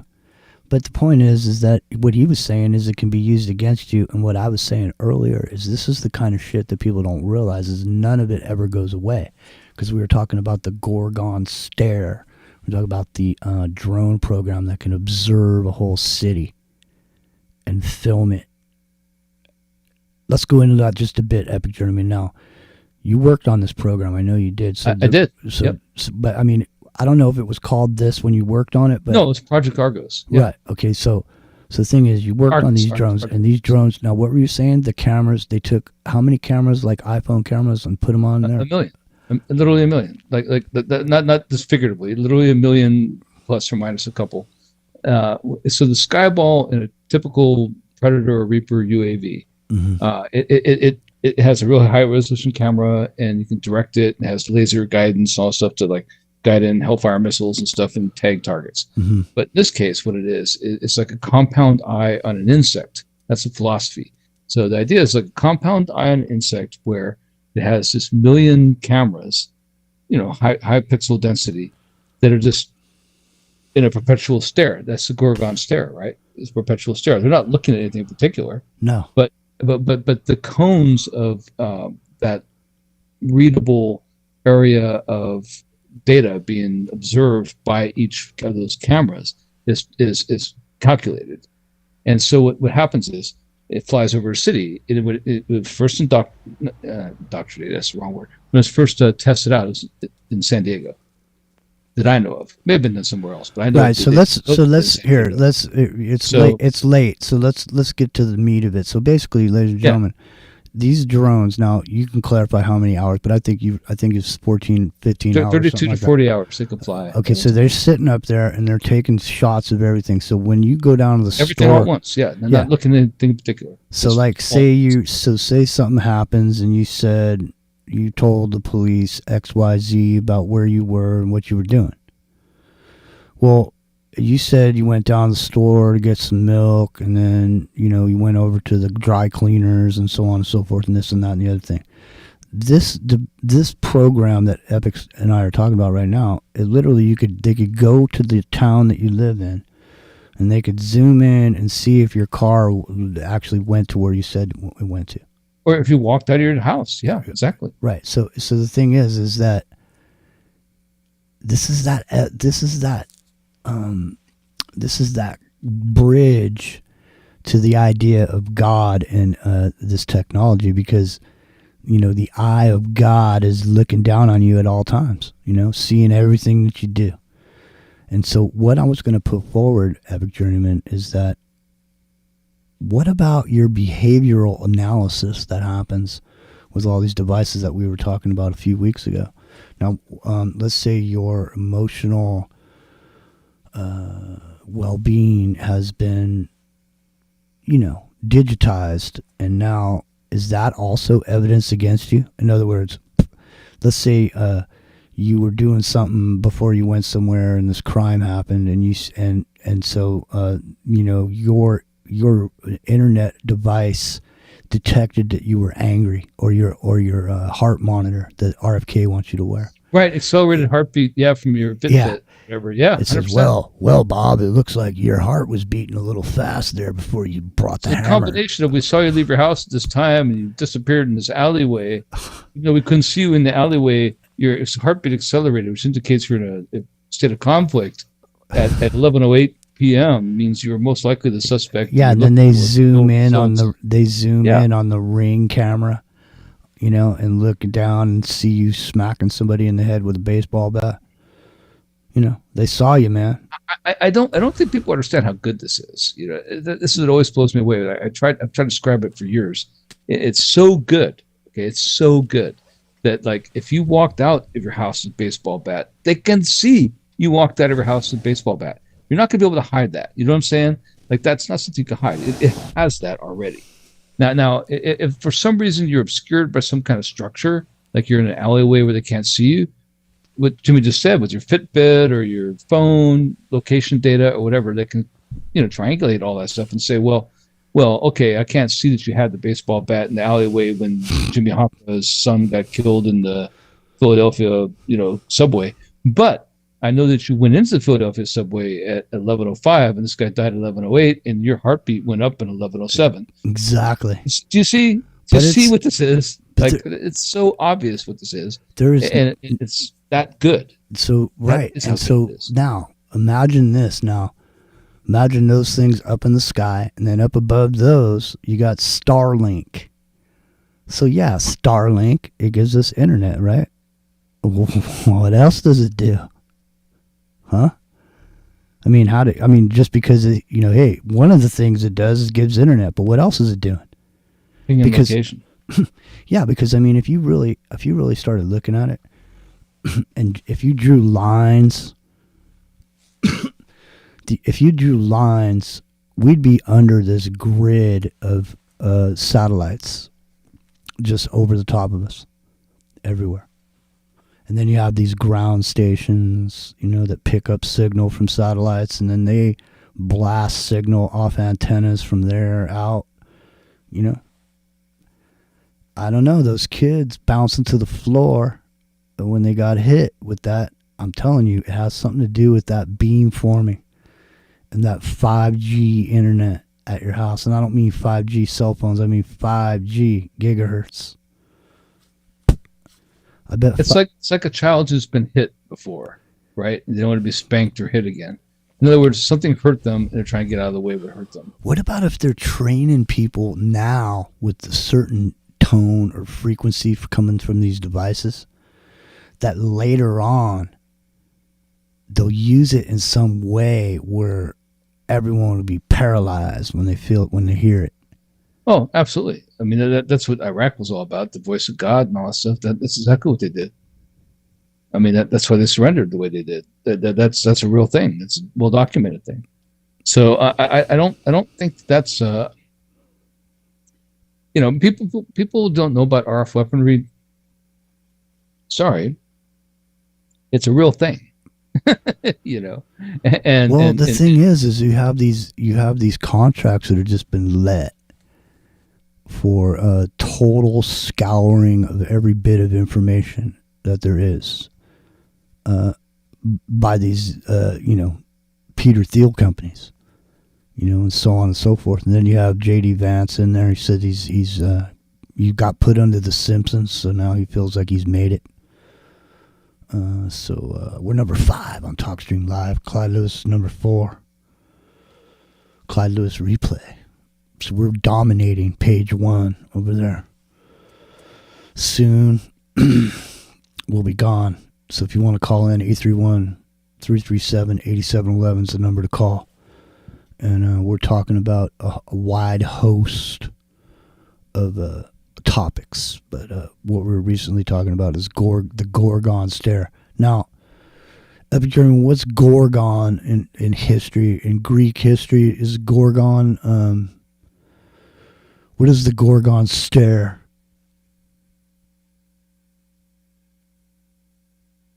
I think you're muted. I'm not sure.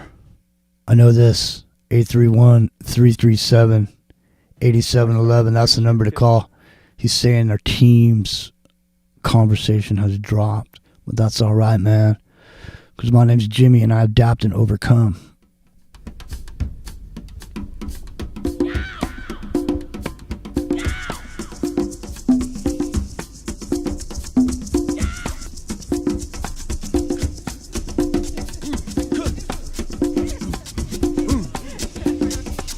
Please allow me to introduce myself. I'm a man of wealth and taste. I've been around for a long, long year. Stole many a man's soul and faith. I was around when Jesus Christ had his moment of doubt and pain. Made damn sure the pilot washed his hands and sealed his face. Pleased to meet you. Hope you guessed my name. But what's puzzling you is the nature of my game. Stuck around St. Petersburg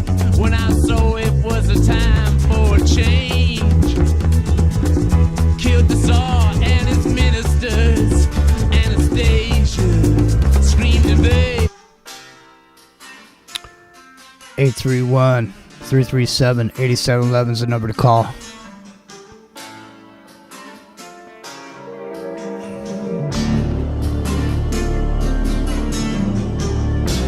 It's into the microcosm. It's Friday night. It's Ground Zero Plus.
You're only going to find it right here every Friday night, immediately following Clyde Lewis.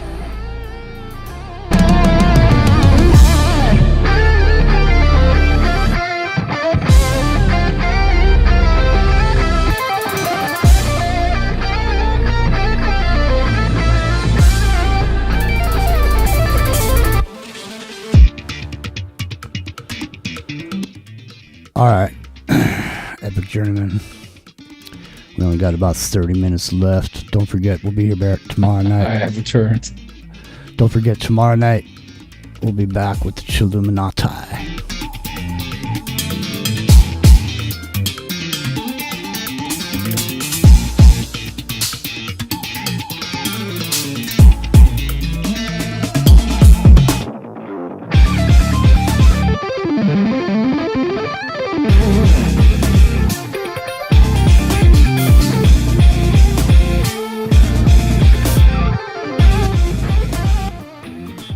Sometimes, man, I know it's talk radio, but sometimes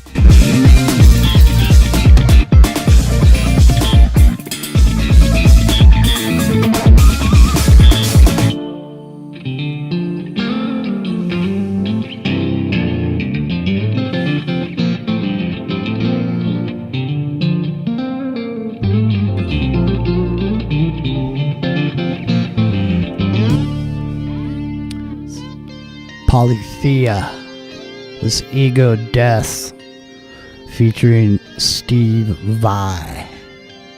This is Steve Vai right here.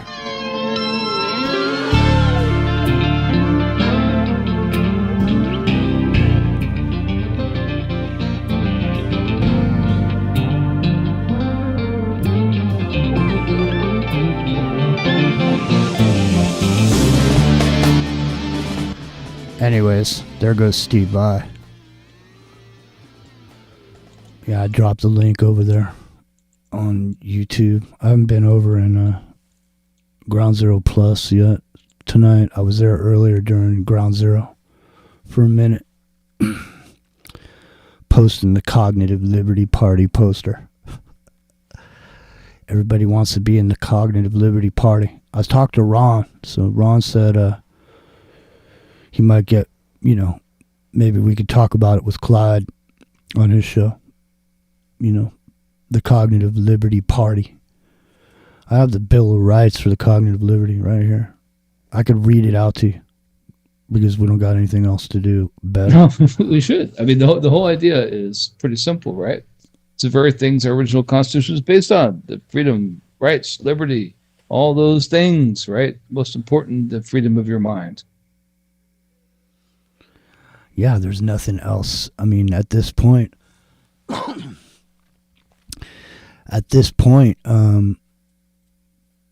that's all you got left is the inner sanctum of your skull. because everything else, like we were saying a minute ago, everything else is up for grabs. Whatever could be grabbed from you with technology without your knowledge is being grabbed from you. It's being scraped, you know. And then the thing is what we're just saying. It never goes away, and it can and will be used against you. That's the thing. Epic Journeyman. I don't know, man. Well, I do know that the thing is that we are somehow blind to the fact that even though we know in our hearts that this is what's happening to us, we're not reacting to it like we should with our heart, if that makes sense. Like they're trying to take everything we have as a person away from us. Everything we have as a soul on this planet is being harvested. And if you think you're not paying attention, because that's exactly what is going on. And it's about you making compromises and giving up certain things through the power of your will that make it okay, right? Like a checklist. Oh, okay, well, we can make them a slave because it says okay to make them a slave. You may not even recognize it consciously. But the point is, don't fall for it, man. That's why we need something like Cognitive Liberty Party. That's why we need something like a new, regeneration, like a revival on the planet in particular, but in particular, United States. Hey, man, we fought for this. This is our country. We fought for this. We made sure there's not going to be a monarch rule here, man. Not going to be a monarch here. We fought to make sure it wouldn't happen. If we just let that one thing go, what do we fight for? Nothing. But if you're going to make it worse by saying that's not good enough. If you let them have access to our very soul, to our very thoughts, to the inner thinking of our mind, to open that up. It's, hey, man, Boston Tea Party ain't got nothing on us. You better be ready. Hey, what we're gonna, All right, here's the Cognitive Liberty Bill of Rights, drafted by Campaign for Cognitive Liberty, which is the thing that we put together here. All right, Article 1, right to mental privacy. Per individual to have enable right to the privacy of their thoughts, emotions, and mental processes. No entry shall intrude or decode without informed, revocable consent. Man, that first article right there shuts everything down, dude. All right. Article number 2, right to mental sovereignty. That thoughts, memories, emotions, neural patterns are once owned and shall not be interfered or altered or damaged by technological, algorithmic means or social credit authorities. Right to freedom. Article 3. Right to freedom includes ensuring not only our personal freedom not to be surveilled, our brainwave patterns, emotional states, or cognitive conditions, beliefs, or internal beliefs be altered. Epic Journeyman. So I could see why Elon Musk didn't want to include that in his new, what was the name of that new party he was going to have? The America Party, I think he called it. Yeah, which is kind of crazy considering he's from South Africa. But, the thing about this is that by us not being the citizen enforcers of our own Constitution, we're reneging on our responsibility, right? Because we can't trust those people in Congress. We can't trust those people as senators. I mean, back in the day, they were riding on horseback for 400 miles or whatever, and it took them 40 days to get there and all that stuff. That's why we elected them. We don't need Congress anymore. But let me specify. We don't need the House of Representatives anymore. We can popular vote that stuff. We have the ability to do that. That's we don't what I mean. People in their horse-drawn carriages anymore. You can't what the heck is that? Because you can't popular vote without positive ID. So in other words, if you want to, here's another thing. Okay, so they prove that there was election fraud. Okay, so how we're going to fix that in the future is we're going to make sure that everyone's vote is completely and utterly,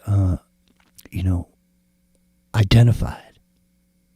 You got to be completely on the system. But once But you don't have to be geolocated and all that other stuff. You just have to have, like, you know, a reference to who you are. Like, and there's only one birth certificate at a time gets to vote, essentially, right? That's okay. I'm okay with that. Everybody should be okay with that. Cured sheep's getting all caught up in the cognitive liberty party. It doesn't matter what you call it, man. Okay? It's your cognitive liberty. And these are the rights, whatever it is.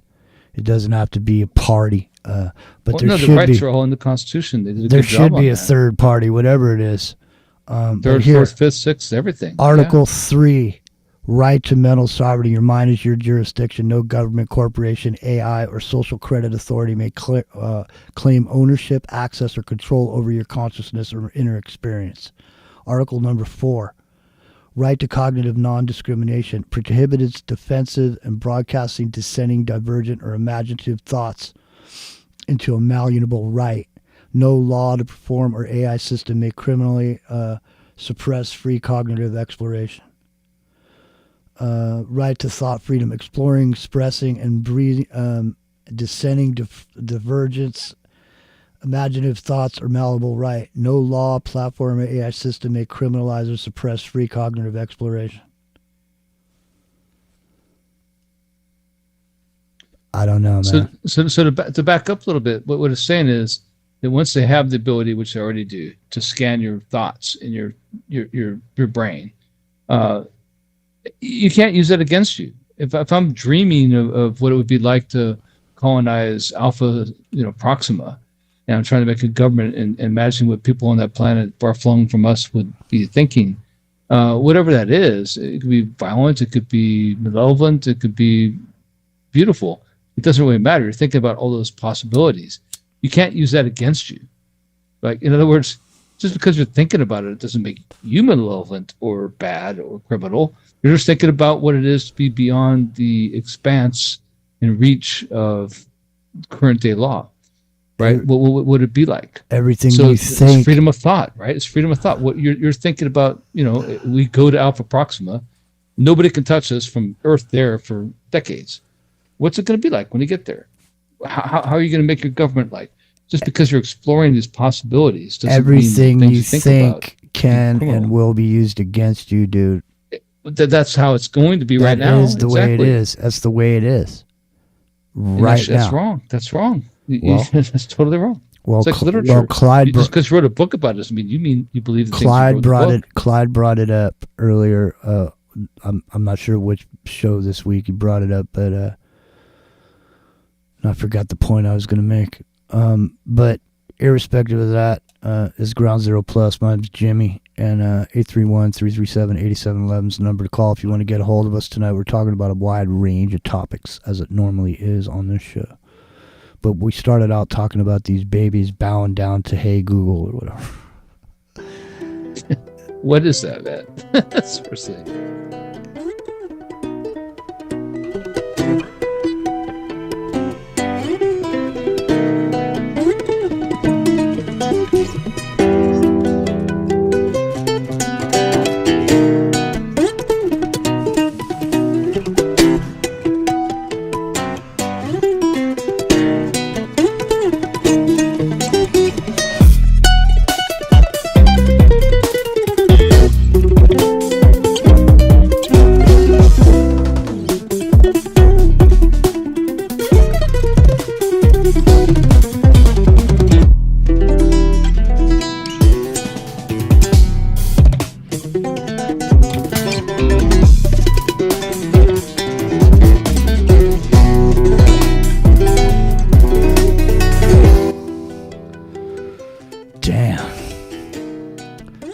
That's Playing God Unplugged, if you want to find it for yourselves.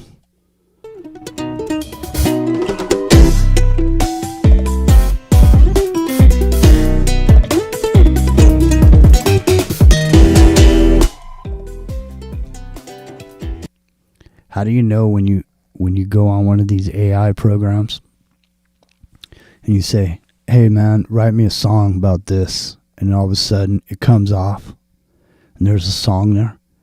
How do you know that across the planet there wasn't some fucking musician sitting over there thinking up some riffs, and the AI just snatched it right out of his skull and turned it into a song right over there. How do you know that your whole brain isn't getting sucked out and pulled into the system? Now it's just regurgitated back at you, in a way that you can possibly, understand. Did you know that the movie and book Starship Troopers is about that? Like the idea of the brains and the subterranean caverns and stuff that the bugs inhabited when they invaded the world is not about the actual physical manifestation of that as portrayed in the movie in our imagination. It's about it. It's about our brains. It's about the sucking out of the things in our brain, like the brain that controlled the hive mind of the arachnids did. That's what it's about. So the idea is this invasion is depicted in the book Starship Troopers. It's actually about the invasion of our minds. How did the thing is, though, if there was a such thing as cognitive liberty anymore, if there was that thing, if there was a way for you to have it, there would have to be some known way that you'd be able to protect yourself without someone saying that they're not doing it to you. In other words, you got to be able to, where can you go stick your head where that shit's not happening to you? Like in the movie Inception, spinning the top. How you know you're not in the dream. I'm just saying, there's nowhere, you have to develop a space where it doesn't happen. Because other than that, you're getting exposed to it, no matter where you are. And I mean, at this point, like we were saying earlier, with those satellites that are up there, yeah, there's internet or whatever. What else is there? I mean, I don't know. Could be something else up there. Something makes me tired every day. Well, this idea of mass hypnosis in a social contagion that conveys it is an important one, right? Because it might be true. Like I've used an analogy about the B movie Bird Box many times, and I think that's actually kind of right. Like the people who are infected, they just want to convert people over to what they see, right? The people who survive it, everybody else doesn't survive it, and the rest of the people are trying to shelter themselves from being converted. And like I said, it's a B movie in my opinion, but the idea behind it is pretty good if you look into the depth of it, like what it really means in a deep level. It means that it's a kind of psychological warfare. It's a battle for your mind, and the idea is there's people who survive the conversion process who want to convert you, and they're out there like the zombie hordes of Road Warrior or something trying to convert everybody. Well, hey, but the other side. Go ahead. Sorry. Oh, I was going to say the other side are just trying to stay blindfolded and not see it because they know if they see it, they'll be converted, right? Like that's the infection method. That's how it transmits, and so they have to get somewhere where they can be away from it. Man, it's pretty profound actually if you think about it. It's what's going on in American and world politics, geopolitics right now. That's exactly what it is. You're either going to be infected, and you're either going to run away from it and try to avoid it, or you're going to be trying to convert other people to your point of view. That's the analogy that it really is trying to convey, I think, and it's kind of horrifying because that does make sense. Like that's what is going on because social media is the pathway. They call it vectors in medicine, right? The vector, like would be mosquitoes, the vector for malaria, and rats is the vector for the Black Plague. But social media is a vector for this kind of contagion of the mind. And if we don't divorce ourselves from the vector, if we're going to have this vector around us all the time, eventually we're going to be contaminated by it. And if you're contaminated by it, that's what I'm saying. The entrainment is starting in the womb at this point. Yeah, and like that's what those kids are doing. They're trying to avoid. Avoid it. Yeah, and that's what I was saying about this. These generations that grew up with phones and iPads, and now there's two of them. I mean, there's two groups of people that are almost at this point transhuman because they rely. In other words, it used to suck for math. To do math, it used to suck because it was hard. And you had to really work hard to be able to do math, and it really made your brain, and it burned pathways in your skull, that the mathematics were aspect of your life in solving problems, and helping, you to be able to solve problems in your own life. So then here comes a calculator, then all of a sudden you don't have to do that anymore. So there was a bunch of people that started growing up with not building those same pathways, and so, just extrapolate that. That's microcosmic, as far as that, so,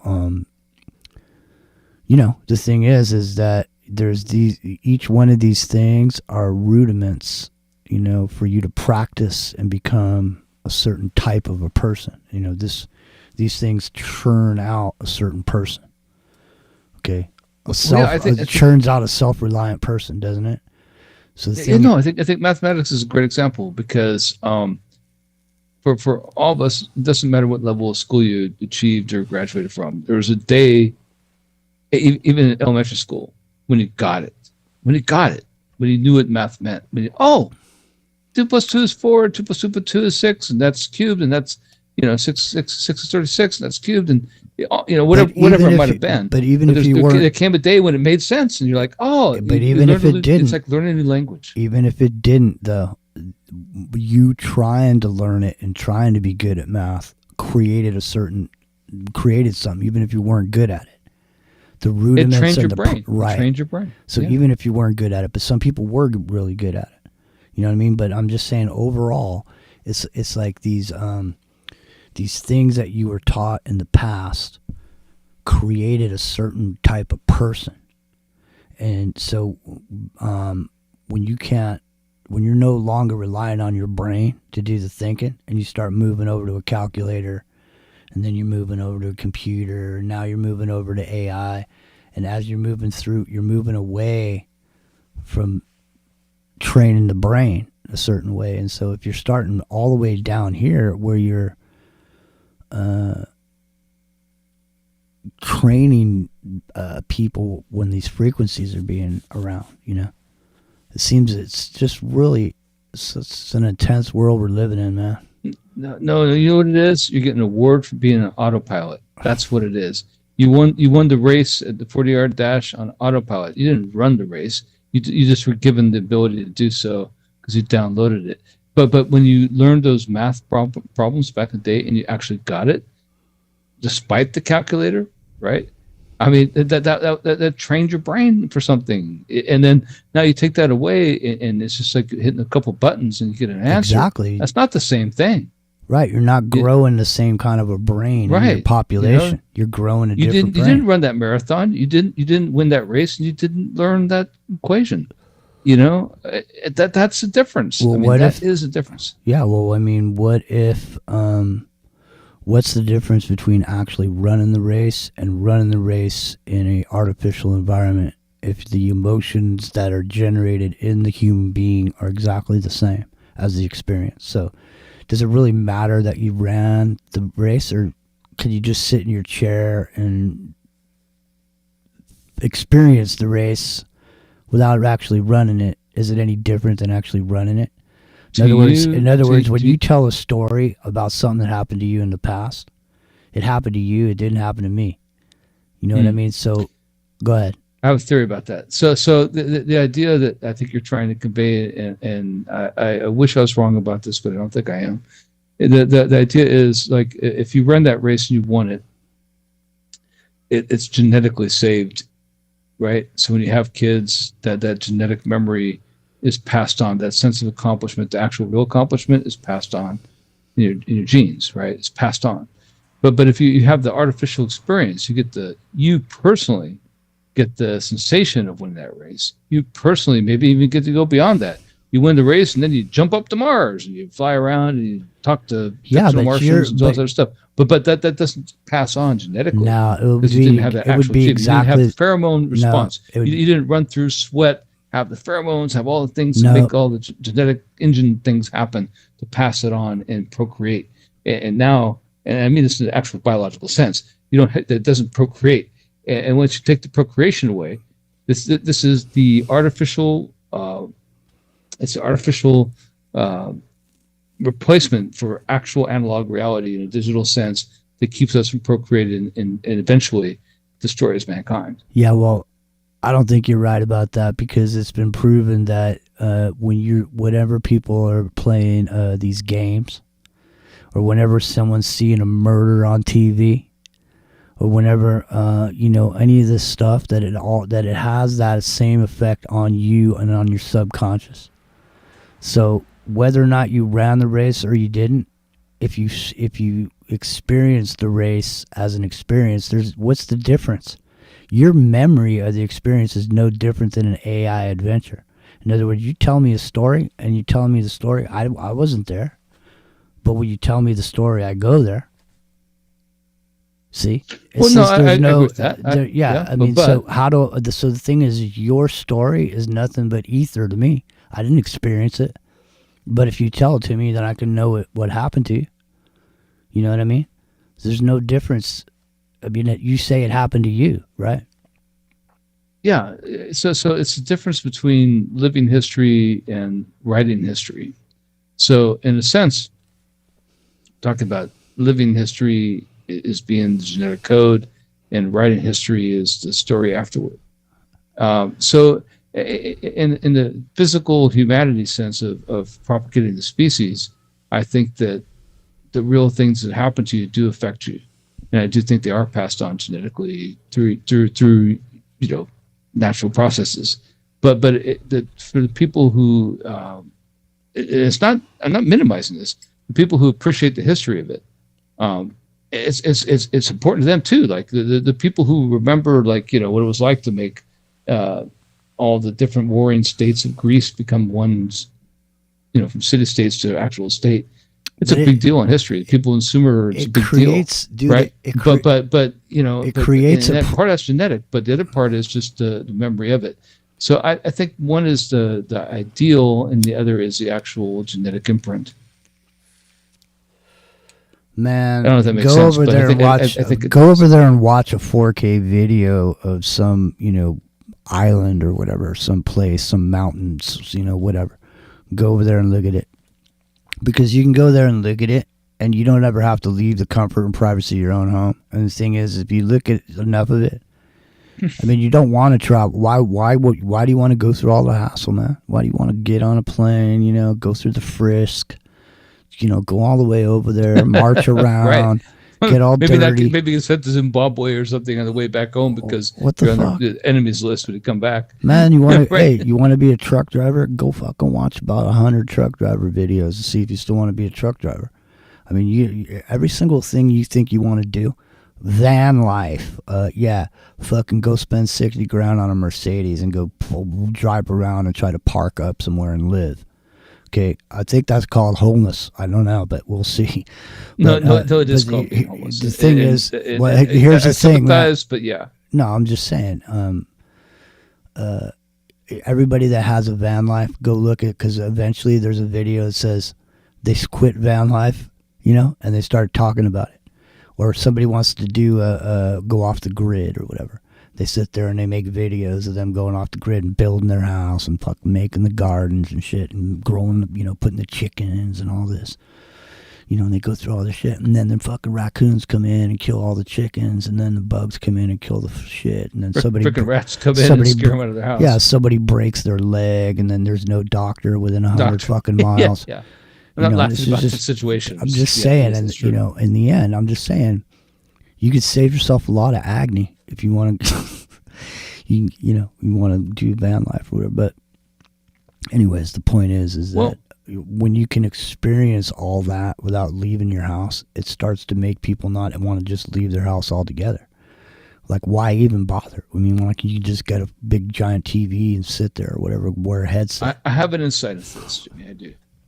And so I've been a VR developer since 2013. Like back then, I'd actually develop things. Right. I don't develop things anymore. I just play the games. Yeah. But because I was a developer, and because I had access to all the original development kits and all the software and Unity and Unreal Engine and all that stuff, I made these things and I know how it works. And I got to play around with it and I got to see some great things. And it was all free because you're trying to develop VR as a platform. And what I can say about it is that the better and better that VR has gotten. It's gotten really good. It's gotten really good. I don't think people understand how good it really is. People out there haven't. Well, I think people gotten into it, don't understand how good it is. That's what I'm saying. When you're sitting in that helmet, it's the same as being there. But look at lots of people thought they were going to bone out and get these RVs and start parking around and shit. It's called boondocking. People are like boondocking, like go here, go there. You can stay over on federal lands for period of time. People thought they were going to be doing it. Well, check this out. Stay 4 days and build on land so many, as you want anywhere in the country. Yeah. And so many people got infatuated with it and went out and bought RVs and started living this life or whatever. And now, if you're home, I'm telling you right now, man, towns don't like these RVs and shit parking around. There's some places like Cracker Barrel you can go, and Walmart parking lots you can go, and you want to drive around and do all that. But the thing is I think this homeless thing that Trump's talking about, they ain't gonna let people just sit there living up in their RVs and shit, surviving. They ain't gonna. If they are, once they register themselves on the internet with their internet ID, they're gonna track them everywhere they go. They're gonna know where they are. They're gonna round them up on desirables and send them. They're just gonna look down you with the Gorgon stare, man, and find your RV. Yeah, right. Well, exactly. That's what I'm saying. Like that's a real thing, and I think that when we look at this in perspective, let's talk about the VR thing. People think that people are going to go into VR and it's going to be so great for the people in VR. I have the best VR headsets there are. I have the best VR equipment there's possible to have. And I don't mean that as a brag. I just mean I do. Right? I have motion simulators for my flight simulator. I have video card, all that kind of stuff. But my point is that you know what I want more than anything else when it emerges from VR? A girlfriend. Real life. Yeah, just real life. Yeah. I mean, as good as it is, all it does is remind you just want to do things like that for real. You just need you need a girlfriend, dude. You need a reason to live. Mine's Jimmy. This has been Into the Microcosm. Girlfriends aren't that big a problem. Epic Journeyman's looking for a girlfriend. If you want to get a hold of him, get a hold of us. Flight simulators. Remember that commercial? I got that going for me. Remember that commercial back in the day? It was for some. I forget if it was for Yahoo or something back in the day, and it was like some dude living up in some snowy place in a cabin. Found his perfect match on Yahoo or some shit. And he had a parrot. You remember that parrot? No, you don't remember. It's because you know why? I'll tell you why. It's time for us to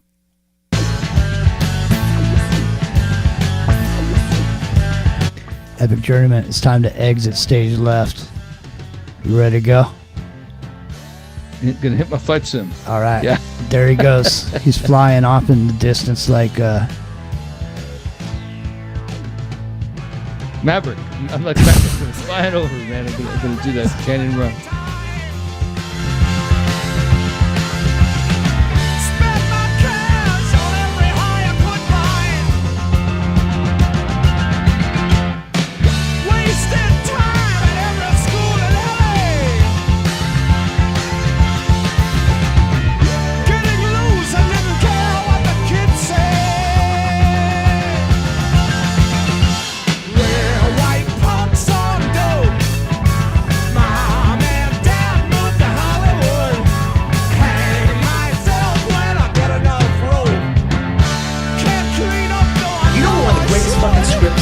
Written in the history of Hollywood is? What? Top Gun. Oh, come on. Top Gun is fucking great. What is Top Gun? You think it's a story about a bunch of fighter pilots? Yeah, it's about a bunch of guys waving their dicks around. It is a story about a man's struggle with his own homosexuality. That's it. That is what Top Gun is about, man.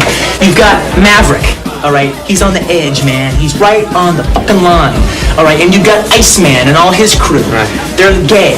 They represent the gay man, right. All right? And they're saying, go, go the gay way, go the gay way. He could go both ways. What about Kelly McGillis? Kelly McGillis, she's heterosexuality. She's saying, no, go the normal way. Play by the rules, go the normal way. And they're saying, no, go the gay way. Be the gay way. Go for the gay way. All right, that is what's going on throughout that whole movie. He goes to her house, right? All right, it looks like they're going to have sex. You know, they're just kind of sitting back. He's taking a shower and everything. They don't have sex. He gets on the motorcycle, drives away. She's like, what the fuck is going on here? Next scene you see her. She is in the elevator. She is dressed like a guy. She's got the cap on. She's got the aviator glasses. She's wearing the same jacket that the Iceman wears. She goes, okay, this is how I gotta get this guy. This guy's going towards the gay way. So I gotta bring him back. I gotta bring him back from the gay way. So I'm gonna do that through subterfuge. I'm gonna dress like a man. All right? That is how she approaches it. Right. Okay. But let me just ask you, I'm gonna digress for just 2 seconds here. I met this girl Amy here. She's like floating around here and everything. Now, she just got divorced, right? But the real ending of the movie is when they find the mix at the end. Alright, because he has passed over into the gay way. They are this gay fighting fucking force, alright? And they're beating the Russians. The gays are beating the Russians, alright? And it's over, and they fucking land, and Iceman has been trying to get Maverick the entire time. Finally, he's got him. Alright, and what is the last fucking line that they had together? They're all hugging and kissing and happy with each other. And Ice comes at the Maverick, and he says, man, you can ride my tail anytime! And what does Maverick say? Maverick, you can ride my sword fight! Sword fight! Sword fight! Fucking idiot!